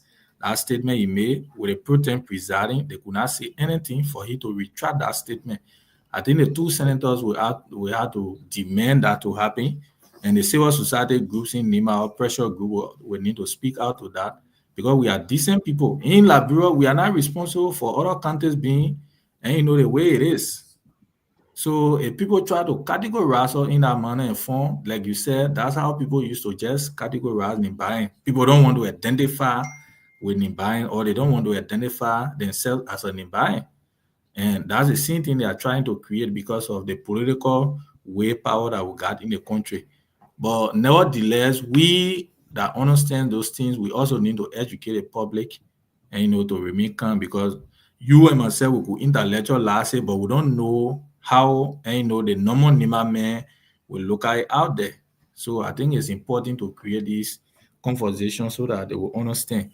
But I think the stakeholders will also need to get to Delon what the real problem is, whether it is between he and Councilor Kura, or what's the real issue, so that they can sit and discuss than to be holding and pulling the way it is. So I mean, it's a pleasure to see you on the show. Cisco, how you doing? Thank you. We'll go to Cisco. Yeah, I have to agree with you. The funny thing is, he said that his life is threatened. He's afraid that his life is threatened. And in the same statement, he said, "I'm not afraid." I think we even heard people in the back there then say that you are afraid. But Abdul, to you though, before we go to Sis Lorena, do you think? Because I'm sure all Nimbayans, including myself, everyone is disappointed in the way in which our senators reacted to this guy's claim against us. Do you think is a way that our people can demand apologies from this man, our senators, both of them, for us to call them out and ask them, hey, we need you guys to stand up to Dillon and ask him for apologies, to apologize to the people of Nima County? Yeah, so I think that the Nima Council or elders need to come up with a statement. I think there's a need for that. And I think the senators, because now it will be difficult for them to come back, because they have already maybe trashed out things in a more very weak way in my term. So it becomes like somersaulting. So the only people who have not spoken, and I think there's a need that they come out, is the elders, the council of elders. And having a Councilor Kura video is there. I think it's just 1 minute or something, very short, far shorter than Dillon. So I think to do the public justice, it will be better that the public listen to it too, because that was what Dillon was reacting to. So that it can be like we hiding something. Yeah, you sent it to me, right? Yes. Okay. Yeah, so we'll try to get a hold of it. So for now, let's go to Sis Lorena before we go to Mr. Paley. Sis Lorena, I know you've been following the conversation. You've listened to the videos, the statement from Dillon. You heard it yesterday. We are discussing that today. If you have 2 questions for Abdul, you can ask. If you don't, you can make your statement.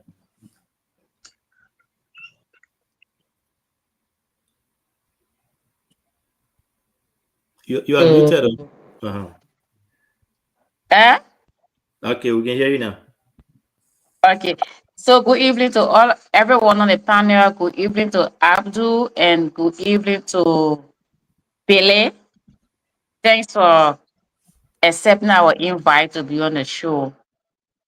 So the issue has to do with Councilor Kura, the Labor Ministry, and Senator Didon. Things that I want to agree with almost everyone on the show, what they have said, and there are some that I have a different perspective. So I would like to first of all start with Senator Didon's oversight. We know every lawmaker has a one of the responsibilities is oversight. And I believe that this oversight should not be selective. It should be objective. It should be balanced. Where is Senator Didon? He recommended a guy at National Fire Service. Almost every week in Monrovia, houses are burning, people are dying. I have never heard him, as telling the Senate that they should invite them to talk about strategy, to talk about what's happening, the delay in getting to places that have been burned. If they could even have for substation, other places for easy access or movement to other locations in Monrovia. I have not heard that. Where is Senator Didon when Gregory Comer has his cousin Brian McGill almost freely passing in Monrovia when a 14-year-old girl was allegedly raped since August 2025, and they're talking about the DNA machine. I have not heard Senator Didon talking about that. I mean, he also has an oversight responsibility over every appointed government official. So in my mind, in the first place, Senator Didon is kind of selective in what he does. For example, during the CDC regime, there was I think former U.S. and Marine or Navy that returned from the state that were appointed by former President Weah, and the guy lied on an oath. What's his name? Senator Didon led a campaign for the rejection of that guy. The guy is late now. Fatima Bintu Sherry just lied on an oath, I think 2 or 3 weeks ago, and so in my whole life, I have not heard about resetter confirmation hearing except under this regime. And they got a resetter confirmation hearing for her, and the state managed and they confirm her. So Senator Didon, in my mind, is selective, he's not objective, he's biased in his oversight. While I know and acknowledge that every lawmaker has an oversight responsibility, I think it should extend across every government institution. 1. And number 2, Councilor Crow has not done himself justice. In the first place, the CSA director said there are 3,000 jobs that Liberians are qualified to do, but they have been done by foreigners. Councilor Crow has not come to disprove that. So he hasn't done himself. And in the same way, Jokai didn't say that in his living room or on a porch or just in a car. He said it in the Senate during a hearing. So, Councilor Crow has not been able to say, no, it's not true, XYZ. No. We agree that the Senate, we agree that the government gave a certain ministries target to contribute to the revenue. Okay, Councilor Crow have raising the money from 1,500 to 3,000 per permit. And I remember on one of the hearing in the Senate, they say he can even raise it to 4,000 because the idea is that so that it can be like a burden on the foreigners. Okay, so even if you raise it to 3,000 as it is now, you cannot get 3,000 jobs. Most of them are going in supermarkets to buy things. The cashiers in all the supermarkets in around Monrovia, they are Indians and Lebanese. You want people don't have people in Liberia can become cashiers? So let us pay as pay. Councilor Crow is also contributing to the high economy in this nation. Because if you have 1,500 of those jobs given to Liberians, it's going to improve our, like you saw the how you call it? What's the thing name? The MCC school the other time. You saw it, yes. Right? So they said, yeah. So Councilor Crow, one of that contributing to that. Because why would you take 3,000 of our Indian people to be cashier? Yeah. All the supermarket pins in the place because I often go to the ones in town. All of them, they are either Indians or Lebanese. What happens? So no Liberian to be cashier. Liberians are cashier in big banks. How about that? The funny supermarket. So that's one thing. And the second thing I want to say again is that people need to separate individual from the whole. So Councillor Crow is an Nimbayan, no doubt about it. When we are counting one of our funniest sons, our kinsmen will name him among them, but he's not Nimba. Definitely. When I say he's not Nimba, is that when the first time senator they don't make this pronounce, it started the whole thing in the Senate about the work permit, going on, how you call this platform, going on class reloaded, saying it. In fact, one day he and Councillor Crow nearly fought on class reloaded. They were as each other through. It was like two opposition and government, official. So people the next day there was their group that called themselves Civil Society after they came up and say it was an attack against Nima. I think that was very wrong. That was Very not wrong. an attack against Nima, but it was an attack against a son of Nima. Yeah. So when we start making people to feel like so you touch Abdul, then it's Nima stand up, people get afraid of there's something I want to say about SAA here. So as Senator Pedro, on the other hand, as biased and selected he is in advocacy and oversight, he decided to generalize a whole county. The county that made him today that he able to go to the president and recommend people and they are nominated. He decided to call us murderers and kill us. I'm not much disappointed in Senator Dino because people who can talk, for to be noticed, they can talk anyhow. My disappointment is in our two senators. They don't stood up with passion and energy and spoke. And they stood up and talking yesterday they were looking for a woman. They were trying to approach Jadon or something. I don't understand what was that. And they even called them, on stage and they went. They don't even posted a picture yesterday making mockery of us. So my disappointment is in Senator Koga and Senator Jadon.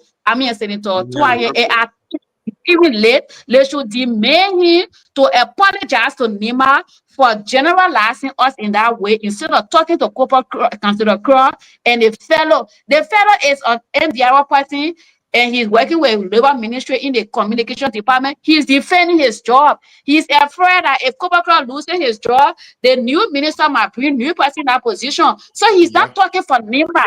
So Senator Jadon was very wrong, and if and Twaye don't demand you to apologize to Nima, I will be disappointed in them forever and ever. And I'm going to take decision based on that disappointment. That's how I would like to address it. Each of them have a wrong part to play. They don't get wrong. Coca is doing wrong, and our two senators are doing the worst by discussing it like they're trying to buy land from Taylor. You not want land from Taylor? Thank you. Thank you so much. I would say, no, this is a show for a very long time. I've never seen all panelists on this show agree before. It has always been, on the opposite side. So tonight is the first time we are all agreeing to the same thing. But Abdul, let me play the video for Councillor Crow, and then we'll go to Mr. Pele to give his input. Very strong rumors. When I was designated to go to the Ministry of Justice. By profession, I'm a practicing lawyer. When I was designated to go to the Ministry of Justice, the letter went to the Senate for my confirmation. And I understand Senator Dillon, who is now attacking me, he strongly opposed and fought against putting the letter on the floor until my assignment was changed by the president. When Senator Johnson, who is I'm the national chairman of the MDR. Senator Johnson, who was the founder of the MDR, was senator in the House. He had a lot of clashes with Dillon. Everywhere Dillon saw him, he said, welcome. So they were always, in confusion. Whether it's the same extension to me as national chairman of the MDR, I don't know. But personally, I don't have a problem with Senator Dillon. But to make no pronouncement that he's making, every time, every information that the Senate asks for, we apply our best to give it to them. There were rumors, right? So that was the statement made by Councillor Crow, and like you said there, he was speaking on behalf of, I think Abdul said that on behalf of MDR. He also talked about, which is no secret, Dillon was he has been one of those people behind the whole war crime court thing. I think there's a video out there where he and the puppet were going after it in the hall, and the puppet started going off about bringing a war crime court. But I will stop here, and then we'll go to our man, Mr. Pele, to give us his view. Yeah, firstly, I want to say thanks to my sister. She has certified my intellectual listening curiosity. And her presentation was too extemporaneous. And she brought sanity to the conversations. She has maximized me tonight to the extent that I just want to say kudos to her. So, just few things. And I got questions to all of us. Whenever there's a debate, whether being positive or negative, there's a root. There's an objective of every argument. And whenever you see placing a group of people or organization into category and categorizing them as, that kind of persons, there's something ahead. For me, like I said previously, I don't support the Senator DeLong for referring to the peace-loving people of Lima County as killer. That was then, they are happy, and we are in a new generation. I'm one of those who is fortunate that when I go Lima, I've said on many occasions, the hospitality that is in Lima, there's no county in Liberia, no county. I challenge anybody. There is no village in Lima you will go that you will not be welcome. I challenge anybody. Even in my very home as a Lofians, you will go places for how they are sleeping, play their food, everything for you. But if you appear in any town or villages in Lima, you'll be highly welcome. But I call space in space. The issue about this debate, I don't want it to be like we getting MDR involved. That have been my arguments. My argument have been in an MDR debate. My argument have been very simple. This is a debate for the Ministry of Labor. If there are issues regarding work permits, regarding legal issues in terms of the organic law of the Labor Ministry, in terms of how people obtain jobs, like I said previously, if you were to read chapter 45, chapter 45.1 C and I, the laws are clear. If you read the regulation 17 that was signed into law in 2019, the regulations are clear. That has been my argument. When I first posted on social media, I was very clear that the officer in charge of the MDR don't have the audacity to appear on any radio platform and speak out words on Senator DeLong that he killed Prince Johnson, so he won't kill Kupoka. That has been my argument. Unfortunately, on our part, because the debate are intensified, Senator DeLong has left the arguments. There's something called intellectual humility extinction. He has left the argument, he has gone to personality. Because at time when the debate is not driven in the direction you expect the debate to go, for you to see yourself resurrecting into the argument, you have to go for trivial issues to bring it to the debate. When they believe that you give favor for it, but that debate you're going for, maybe the argument you're going for, maybe they want to denigrate. That is where we are heading today. So manifest to us as MDR partisans, manifest to us an imbalance. We got bigger picture, we got bigger things. Like she said, when I will say everything on this platform, where we are currently, my man, let me tell you something. I'm not scared of talking. Lima forever will be targeted because of that numerical strength. Whether you like it or not like it, a reality. Lima will forever will be targeted because of that political numerical strength. So those of us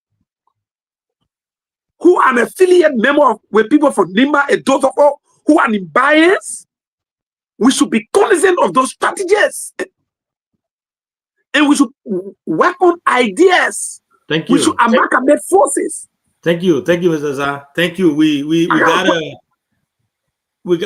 our post analysis. We'll do. Trust me, we got our post analysis. We'll do. It sounds like many of you, we got to even bring you as guests because the English you putting up on that, we need our dictionary and all the things we know. It's not about the English. I was just trying to derive some facts. That regardless all of this debate, we got to lay aside and focus ahead of all, waiting ahead of all. This debate, we shouldn't bring the debate in a way that we will be so angry because it could be a trap for us. So let just checkmate them and leave it alone and forge ahead. Thank you so much. Thank you so much. It has been a really, really good topic tonight. And I have to say, I want to thank my own brother, Abdul, for taking up his time. He has been with us here for over an hour and 37 minutes. Abdul, we will ask for any statement, any feedback you have to give, and then you add that to your partner statement. And then from there, we'll take leave of you. But before I do that, I want to share a picture again. Me and Leto go back in history. I want to share a picture of you and the late Dante down in Butuo when you guys first launched BKS Foundation during the Ebola time. This is you sitting right here. When I say Abdul was man, I struggle, man. One of the first, he and Late Dante Down started this whole thing. I wasn't making that up. So I just came across this picture again. I want to be appreciative to you. Thank you so much. And I'll take this from here. So give us your partner statement. And then we'll hope to have you on here. Man, don't be running away. Make sure you kind of show once in a while. I know you're there. Thank you very much. So there are a few things. We are taking to national issue. Chris Silly, welcome. Chris Silly, well, let go of the guests. So, we'll talk. There are a few things that I picked up from the discussions, mostly from Zah and Sis Lorena. The first thing that we need to make clear is that Nimba was the victim of the war, the 14-year civil war. Nimbayans were innocently killed in cold blood for over 2 years, even before the rebels reached places like Kakata and other things. Nimbayans in Monrovia were killed. 1985. It's unfortunate. It's unfortunate. Even before 1985, I just look at the 1990 because 1985 was very small, but it started from way back. Okay. It's unfortunate that Nimbayans are not even taking the issue of the Lutheran Church, because I think every time of the massacre, we need to go there and identify with our people. Let people know that we are the victim. But Nimbayans are strong people. We got something called the Kura, the Kurate. We got that Kura ability. We always want to add that we are a victor. We are no victor of the war. We were victims of the war. And if Liberia was a country that had good or database system, you could understand that majority of those who died in the 14 years war were Nimbayans. So if anybody were killers, they were not Nimbayans. Nimbayans were the one being killed. So that scenario and that ideology that people have in stigmatization, that Nimbayans were only reacting to what happened to them. There are even information that children taken from Nimba were buried alive in Wales. Children, 2 trucks, buried alive. Those things happen in this country. But then people want to play victim and turn the whole table around on the Nimbayans and make them demonize them to make them look like they were so wicked when in fact they were the one that all of these things were meant against. I think it is wrong. Another thing that I want to touch on, I know Zapele is saying that the issue between DeLong and Cooper Crow is not an MDR issue. I disagree with him on that.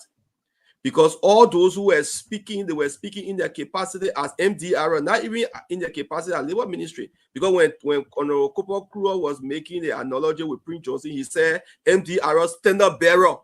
And he feel that DeLong's action is an extension of the action is still bearer to him. So I think the best thing MDR can do is, as a political party, to come up with a statement detaching themselves from that. But if you look at the statement of Honorable Corporal Kura and that of the spokesperson from MDRO, it was directly MDRO versus DeLong.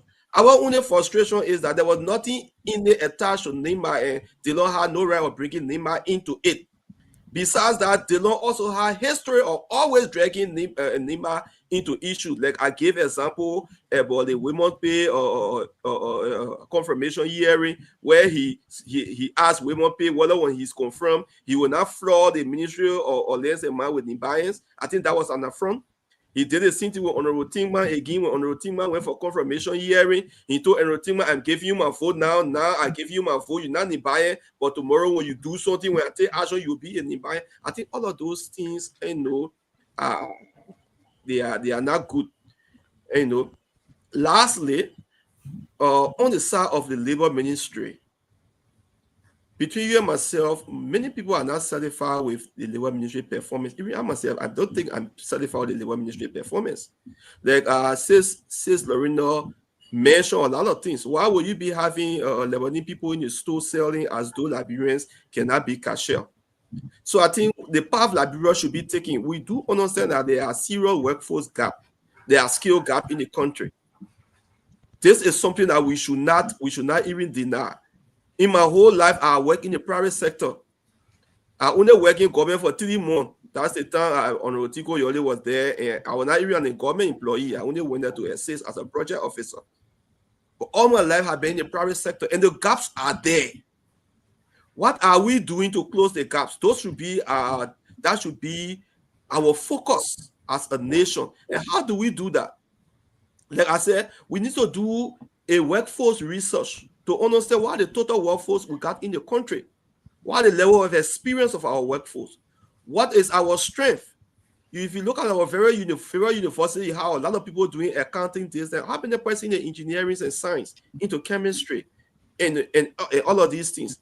We should also do a research on the various industries and companies that we have. What are those skills needed?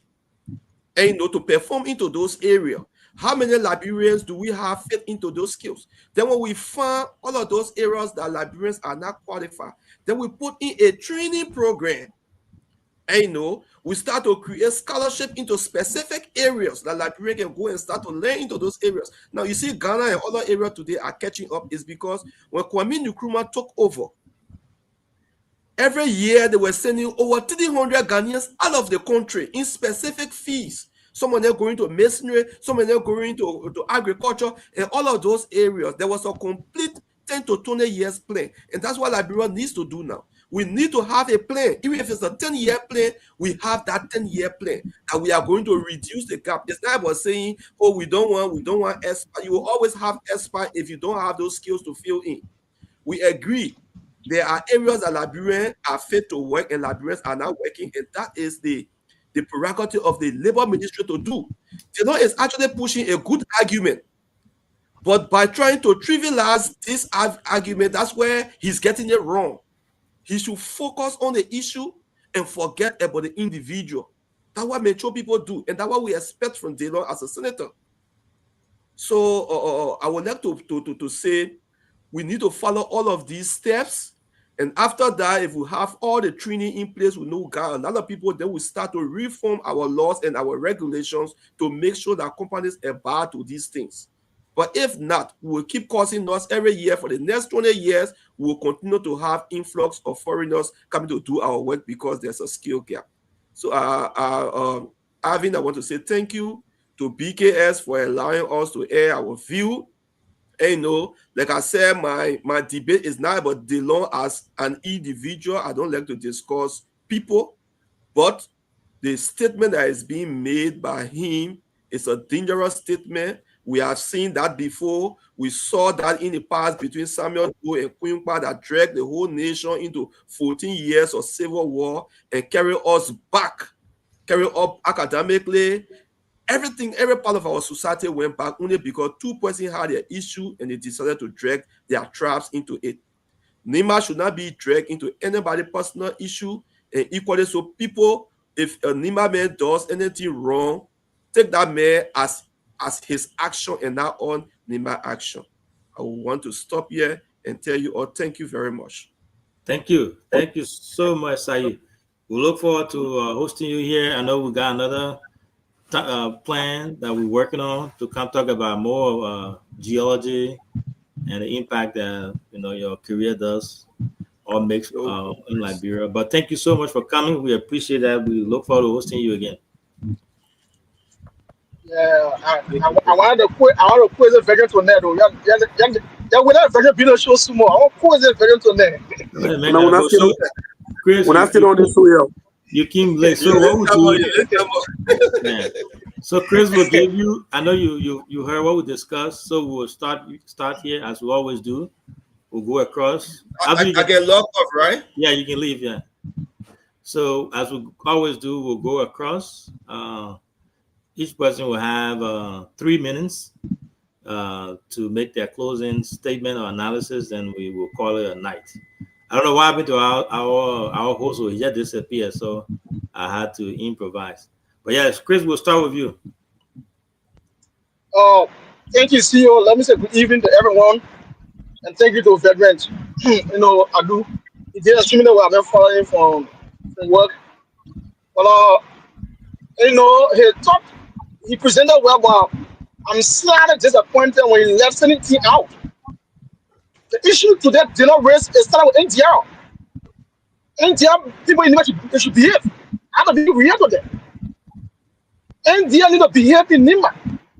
Because you cannot push a country and someone respond and go after an individual. When I sat on media in NIMA and NDR people, and said Senator Johnson, you want to cause you know die, you want to do it to other people. What are you going to do? So NDR behave in NIMA. Okay? Yeah. Chris, well, hold on 1 second. Let's try to be fair and balanced now. So if MDR says something to Dylan Wise, Dylan can't go after MDR directly. Because NDR presented NIMA as NDR for NIMA. They said Senator Johnson. So the whole discussion with NDR made NIMA on the media, it was based around Senator Donald presenting Senator NIMA people that he didn't want to come Senator Donald that. Why yesterday when they see NDR people do funeral and say, for this Senator Donald that, why they suspended it? Why do they want to use that against somebody? I don't suppose Senator Donald attacking NIMA people. But where the person started for? Because of course a legal person, he's not a baby. Then last because of Kuba died, they face issue of their men. And besides that, they are members of the rescue team. So our people from NIMA, our NDR brothers and sisters, and let's say that watch your two people. They are government officials doing that thing. So you cannot tell NIMA why they don't go Grand Bassa, the men are still in Grand Bassa. Why they tell NIMA is they sit on the air in NIMA, and men are still. They should have gone Bongate. So you Bongate already don't say it. Why they tell NIMA because they feel like NIMA is their home. That's wrong. They need to behave in NIMA. You cannot present a country as anybody. It's wrong. And the next thing is, Senator General, I said yes this morning. I hope you have put a general people in NIMA because I don't support it because we are veterans of it. So going after the first time for NDR people. The NDR people need to behave in NIMA that whenever somebody addressing and the government official remember that they're not for NIMA people. That individual cry will be on his or her. But on because of what you talking, NDR will come after you. It's wrong. They don't allow people like Liberians to discuss the minister. The minister proceeding where oppressing. If the proceeding wrong, we'll discuss the Kumakua. So then I said, Lorena said, how many of the people around there you stop doing Casa in that place? What happens? The state of Casa do? The only concern is to raise money for the government. But what kind of system have people in the place? There are many people who say, I'm tired of running, for the people around there, you need to start, I'm going to take over. Even the stores around there. What kind of price have you introduced? They are only putting the rest money for the government. And when they do the wrong thing, tell people get the people, when all the good position the country, Liberia suffering. There was somebody talking who after the person, I think it's wrong, but again, NDR people, NIMA is not for you people. It's for everybody. So they allow people to express themselves, allow NIMA people to decide. Don't present a country like, they are holding up of NDR. No, don't do it. Thank you. Thank you, Chief. That's the voice of Chris. our district, our incoming district 6 lawmaker. Yeah. Thank you, I'm there, too Chris. emotional responding to the discussion. Yeah, so we will go to Cyrus. Cyrus, I know it's late on your side there, so we'll have you close, give your partner statement, and then from there we'll go to Mr. Pele. Pele is eager to respond to Chris. Two former I'm responding to them. Okay, all right, thank you. Cyrus, you can go ahead. Yeah, thank you, CEO. I think everyone said the same thing tonight. You know, like I said, I still maintain my point. Let's try to dichotomize between NIMBA and individuals from NIMBA who are in government. They do not represent NIMBA.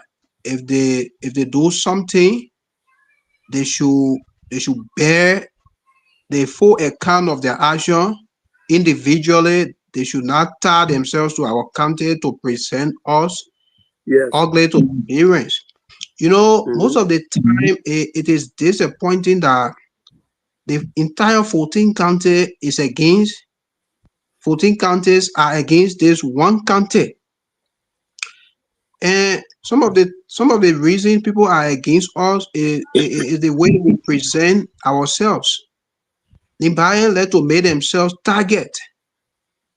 Why will you make your county to be target? To be people target? You know, most of the time you will see the buyer when somebody from their side, you know, there is no rule from NIMBA. There is no rule from NIMBA there, but they want to call other people kingsmen and women rogue. You know, you protect your own, but then you go after people. It is not right. Let's try to change the narrative. Now, if you ask me about the performance of the labor minister, the old man is not actually performing. He is not doing well. Let's call a spade a spade. He's not doing well. How will you be minister of labor? You're supposed to regulate both private and public sector, especially the private sector. There are a lot of people who are underpaid, in Monrovia, even in violation of the very labor law of the Decent Work Act. The Decent Work Act says the minimum wage should be $150. Yeah. The minimum wage. But then go to Ganta. Most of the people working in Ganta are working for 7,000 LD. 7,000 LD. The businesses that people running in Ganta, they pay people, those waitresses, waiters, they pay them 7,000, some people 5,000. And a Liberians doing that to Liberians. So why are we mistreating our own people? 30 days, you pay somebody 7,000, and the labor ministry has no task force to be collecting data, to be going around asking workers, private sector workers, oh, how much are you being paid per month? I don't know if the labor ministry work does not extend to that, extend to be corrected, but there is no data. The minister is only interested in selling work permits. And every time he sells work permits, Liberians lose job, and he comes back to justify. And people don't expect Delon to ask questions. It's wrong.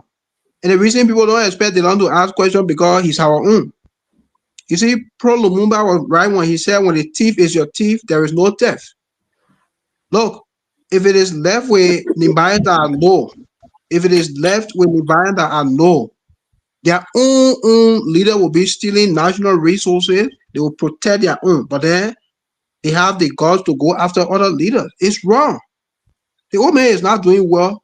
Okay, how many Nimbayans, even the very Nimbayans are defending him, or Delon is attacking Nimba and all of that, how many of them has he created the avenue for them to get it, to get job for their families?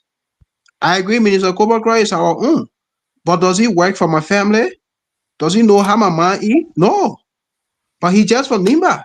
So until they can create that opportunity for young people to benefit, we'll always criticize. And when they do the right thing, we'll say they are doing the right thing. They are not on the right path. The labor ministry should have task force. The task force should be intended to visit ArcelorMittal to visit Bay Mountain, to visit all the concession area as well as the private businesses that are running across the country. You know, to the extent that because our people have failed to pay Liberians the money that they're supposed to pay them, the actual money by law. Now, what the Indian man will do is when he employs Indian and Liberian doing the same job, he will get Indian man food allowance, house allowance, and he get an extra salary. He get Liberian 150. You know, he get Liberian 150. And the reason they are taking advantage of our people, and that is in violation of Article 17. It's an equal job, equal pay. You have somebody can be doing the same job, then you paying the person different money. It's against our people. But how do they raise issue when if you resign, if you are frustrated, you resign, you'll be doing that at your own risk. Because if you go to a Liberian owned business, man, the man will give you 7,000. I know a big brother, a very cool big brother from my own region who pay people 7,000 LD. And some of them get bachelor degree. Some of them get associate degree. For God's sake, why are we wicked to ourselves? I think these are things labor ministry should be working on. They should have data on those things. March in Ganta, forget about who support VP Kun, who don't support VP Kun. March in those areas, ask for their employee listing, try to know how much they are paying the people. You know, but that like that will be good. But you say now in Monrovia, the only thing you get interested in, so the only TOR for labor ministry are to sell work permits. What about the wage bill? What about the monthly wage for employee? Aslam Mita is trying. At least young people who get little daily bread from Mita, some people making 250, 175. I think that is a little bit better. But it hurts me to see Liberian working for 5,000. I know, look, I can send you a whole listing of people, and some of these people, the money they raise for those private enterprises per day, 500,000, 300,000. Then monthly you take 30 days, you take 7,000 from there.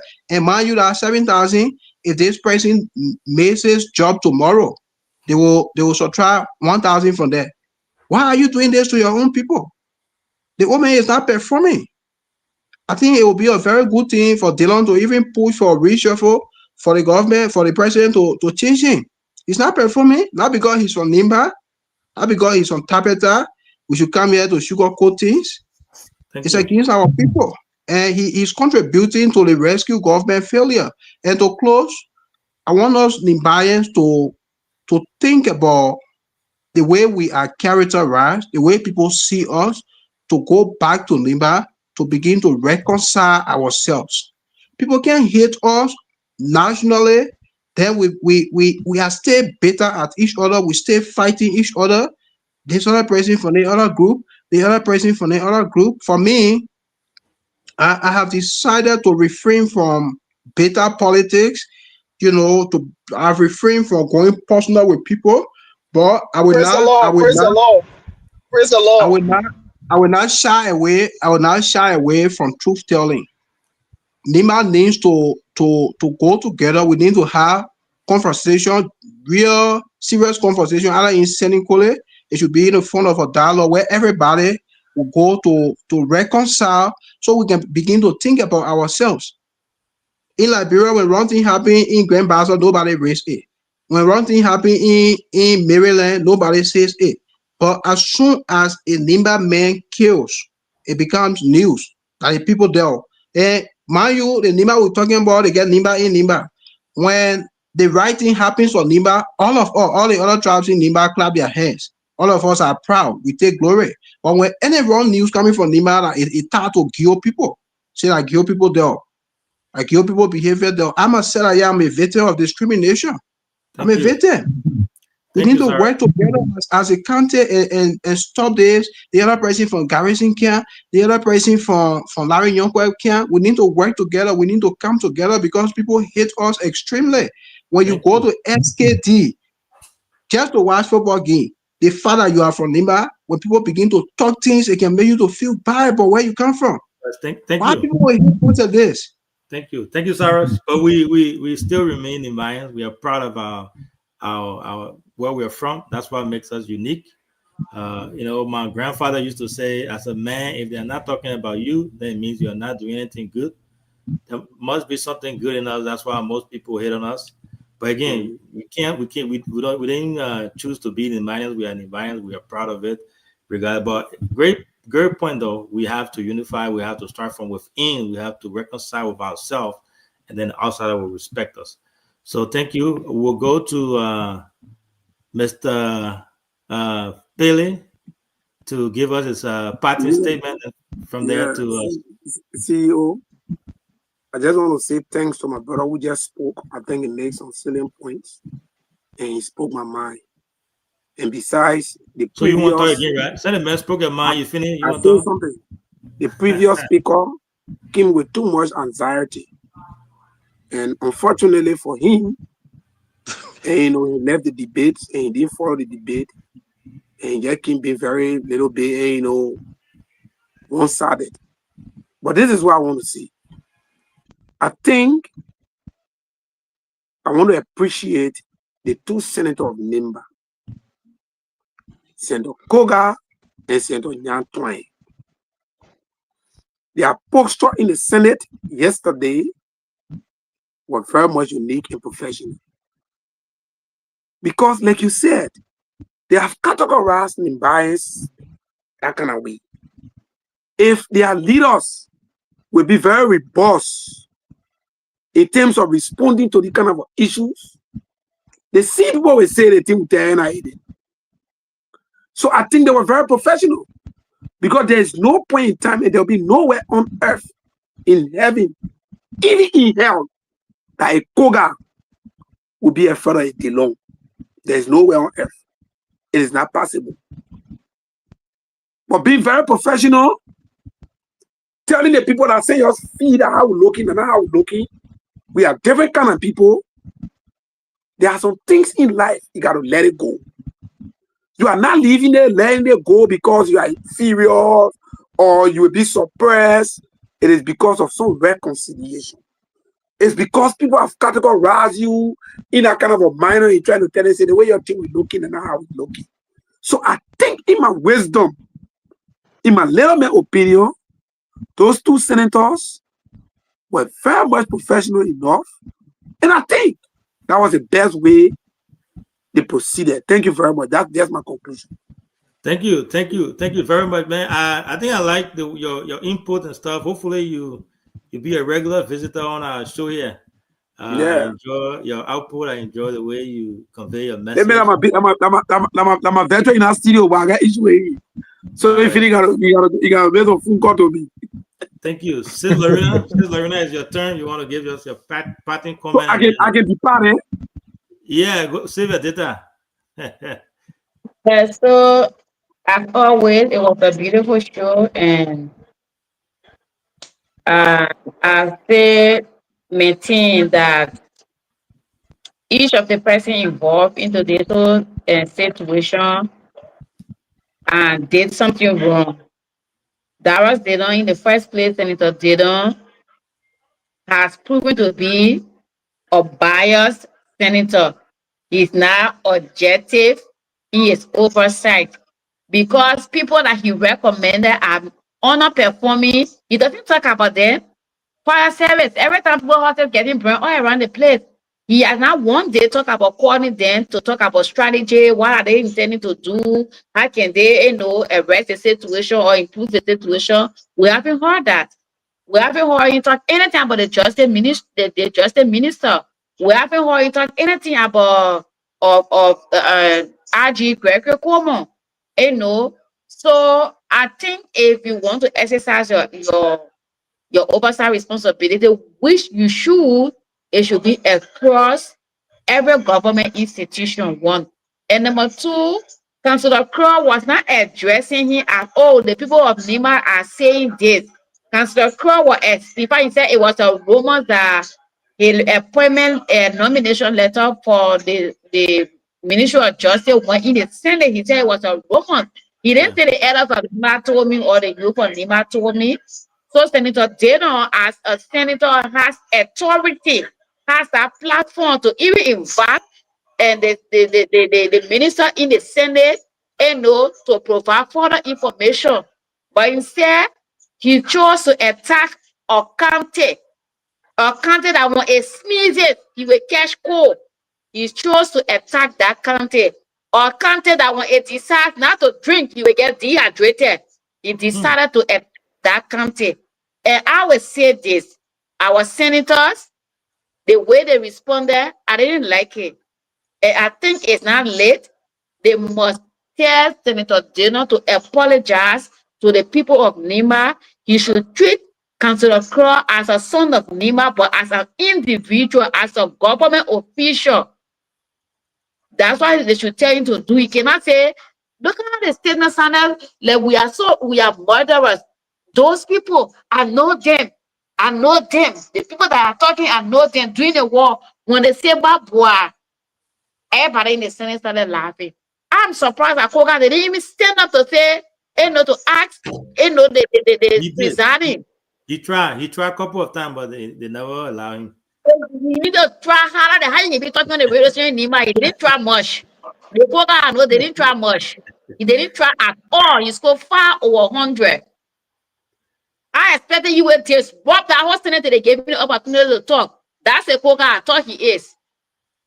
So I'm saying again, Senator Yantuayen and Senator Koga, we are looking up to you people to make Dara's dinner. If a conscience is sleeping, make sure you wake him up. The conscience gets up and apologize to Nima and treat the two individuals or whoever that will ever attack him as who they are, not as a whole country, and stereotyping us and pointing to us as murderers.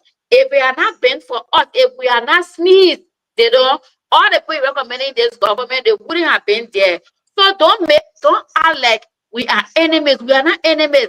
For you to get elected, you clinch onto Nima Kwado in this place. So we have always supported you. Nimbayans are people who love to see good in people. We are very supportive. We stand for our own, but we do not stand for our own because our own is doing wrong. We don't do that. So that we are saying Councillor Crow is underperforming when it comes to the issue of work permit, but also we will not sit and allow you use that situation to say Nimayans are murderers. No, we'll not do that. We'll not allow that. You must apologize to Nima. If your conscience are going to sleep, our senators must make sure they wake your conscience up to apologize to all. You still have time to right the wrong. Thank you. Thank you so much, our Iron Lady. Well said. I don't know if there's anything else that we could add to that. But Sewete, you want to take us home? Chris, you said now, you not find a seat, say now, we finish. Yeah, but I think I level 1 minute, but that's how they finish. We're taking corky, LeBron corky in the phone out of office. Yeah. Sewete, take us home, yeah. Yeah, CEO, thank you very much. I mean, like you said, everyone was actually saying the same thing tonight, but I think a little slight diversion from other panelists, that's all. And I don't know where Chris came from. Sometimes you need to follow the show because they are tap politics. When you come public platform, it can ring you too much. But the issue tonight, you needed to follow the show to know what was the discussion. There is not tap politics. And as a matter of fact, you are criticizing the entity, but you have, I think your dad or your uncle who is playing one of the key roles, Trey Young. So I think you should be giving your extra opinion as well. So that's why I don't pay and choose. That's why I don't pay and choose. No, but I mean, if the system that is critical. That is critical. I don't do pay and choose. It's not a dialogue. Yeah. If the system is poor, I think the city family too is also playing critical role. And what we're discussing today, you are from Zea, the minister is from Zea. You think we don't want to discuss that? So, but that's not the argument. Let's go to the real meat of the issue. For me, the thing about DeLong, I think he just went off a bound. I think it was uncivilized. That statement was reckless. From the time, even DeLong, I've been one of the strong supporters of DeLong. We personally used to talk. But from the time, Liberians, when you are not in position, you make yourself as a sin. So the heavy criticism we used to get from DeLong, like Sis Lorena said regarding other stakeholder confirmation before, I mean, DeLong stood a ground. But Fatima today, he did not. There was I think she was talking about reset up. There was a reset up. The minister had to reappear to apologize and do all those things. From the time Delon said he was not going to ride $45,000 car, Delon is riding over $65,000 car in Liberia. Delon today, he said you're going to, I don't know, his salary. get 20%, I don't know what percent of his salary, 50% or whatsoever today. We don't know where the salary is going. And the last one I got disappointed in Delon was when he was en route out of Liberia, and then he said he changed a ticket, he changed a ticket status in Ghana. I mean, as a government official, you needed no excuse to ride business class because that's your portfolio. You at your expense, you are a senior government official, and at that rate, a senior member of the Senate. So he said probably he's not looking at his steps that he's taking. But if you want to discuss the real compliance issue of labor ministry, it should be discussed and on a holistic point where people will get it. There are a lot of issues in labor ministry. And like one of the speakers said, when the civil servant boss came out with that statement, for me, I saw a little contradiction because the labor ministry team should have responded to Joker because the labor ministry is not responsible for government employment. They are responsible for the informal sector. So I don't know their role there, though they have oversight, but the CSA is the one that take control of government employees. So I don't know where the function of the labor ministry and that of the CSA at that point, they could not come to, to make a full disclosure to the public, because the role of the labor ministry is to create jobs and to have full oversight over the informal sector, the private sector. But to my dismay, I saw the labor ministry remain quiet and they did not respond. I don't know, to my recollection, I don't know whether they responded. So some of these things, I think, is also a misstep too from the labor ministry. And the labor ministry, to be frank with you, they also need to double up. While it's true, some of these things are happening, but there are things that are happening that is not good for the country. The issue of employment, no government will only rely on public sector job. It's not possible. The huge constituent of job should be from the private sector. That's why people need to create that employment. You sit down, somebody say you sold 3,000 plus 10,000 plus work permit. You know what you're talking about? That 1,000 times 10,000, talking about 10 million. So all these things, your role as a labor minister then is questioned. The only side I saw Delon going was you're just a little bit reckless in your statement, invoking the war era, bringing a fresh memory. But when it comes to his oversight, I think we also need to give our lawmakers a little chance, to exercise their duty as lawmakers. But with Delon's statement, I think it was reckless, and Senator Koga and Honorable Tuayen needs to push on him to apologize to the people of Nimba, because like Adu said, they were all doing it they were trying to appease Delon.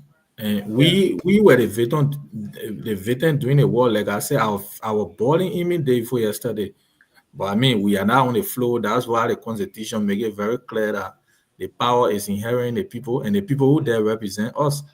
So that's why the 103 people are there.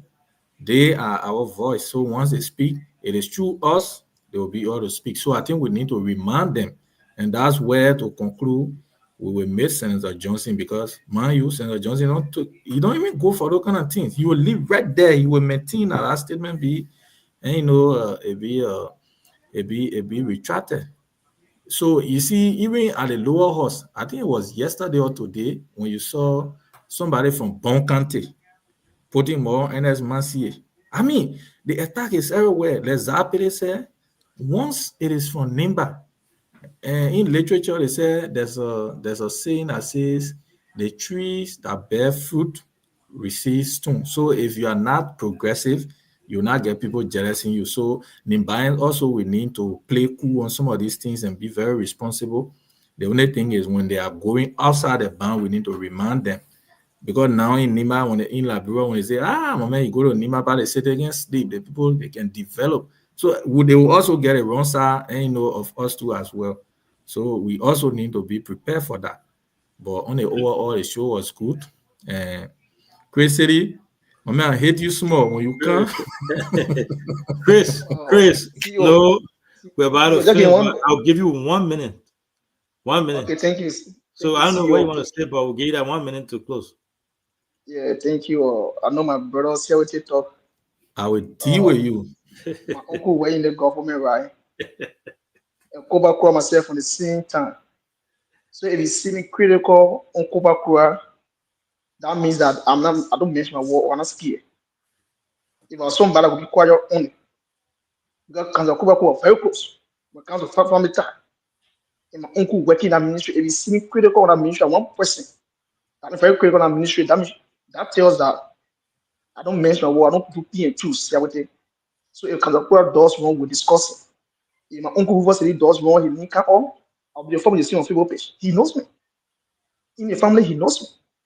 So again, I found the show from start to end about to work. The reason I keep all that statement from the start is the NGL men need to behave in Lima. Everything that's going on, get the cost. We have to be real here with you. They see me, they went after Musa Belede. They cost Musa in that country. So do you expect all of us to for you when they started for Lima, their own song? Is that for the Kawesi you? Is that for the Musa Belede? All of us are for you.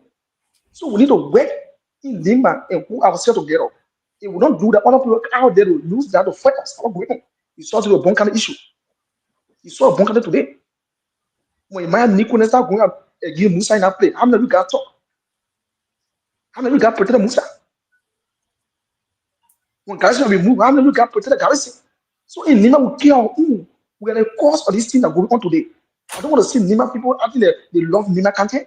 We have we care in Lima with this reason. Then today we pretend that we love Nima. What happened to Garrison? We protect Garrison when the government against Garrison. But Musa basically attack us there. Did we protect Musa? Is that attack? Did we protect him? We don't do it. But when someone put more Nima out there, we love Nima. But when the son of Nima have been killed, have been persecuted, we clap because you're not in our same party. That's wrong. You gotta be fake. We should be real. They will love Nima. I want to build Nima. The unity. And our own. Anybody attack us that will protect our own. But Garrison will be moved. Not protect Garrison. Musa will call Musa Nima. He will cause Musa in Germany. Not cause Musa. But to also put Nima, we protect, love Nima, can't protect Nima. But when the son of the other comes to be the Nima, Nima, Musa. Will cause Musa. Any kind of Nima. They will say that love them, Nima can't say love there. That's fake love. All the people waiting today are people in Nima United Travel. You also in that Nima United Travel, Nima coming to today after they love Nima. They fake. They need to stop. They fake. And thank you. See you start for now. Thank you. No problem, T. No problem, T. I give you. One thing I see first, most of the people come up with a press statement on Facebook, or press release. Most of them are peer agents. Like for example, there was a group calling the town what Stewart Society Group Liberia, and the an official of the actual Stewart Society Group came and commented and said they distance themselves from them, they don't know them, and blah blah blah. And then they were arguing with the person and say we are legitimate, we register. So you know what I have understood for the 1 year I've been here is that Charity supports me. So when I do wrong, Charity myself will say now we find people who we can pay money to come and act like solidarity. So most of them are not in buying. They are not in buying. Why it is true, some of them could be, but they want to come under the umbrella of neighbor. And like I said, there are some things we cannot just say, but I think people should stop and start putting us in harm's way. So until then, I will looking up to the Koga that I know, the Koga that I supported, to make sure that one did not apologize. And the Nyato and I supported to use all his diplomatic skills and technique to make sure they don't apologize to Nima. Other than that one, they get me to continue with. True. Thank you. Thank you. So thanks to our followers for always supporting us. It's because of you guys that we are here. It was a good show tonight. Thanks to all our panelists, those that even came late. Thanks to our guests, Mr. Abdul Moliba, for a wonderful show. It was very educative. I enjoy it. Like I said, Abdul and myself will go very, very far, long way. So thank you guys so much. Make sure you follow our page. Make sure you like our page. And to our panelists here, try to just still continue to invite. We're close to the 10,000 marker. Hopefully, we can get that. We can hit that goal by the end of this year. But yeah, good night to everyone, and God bless you.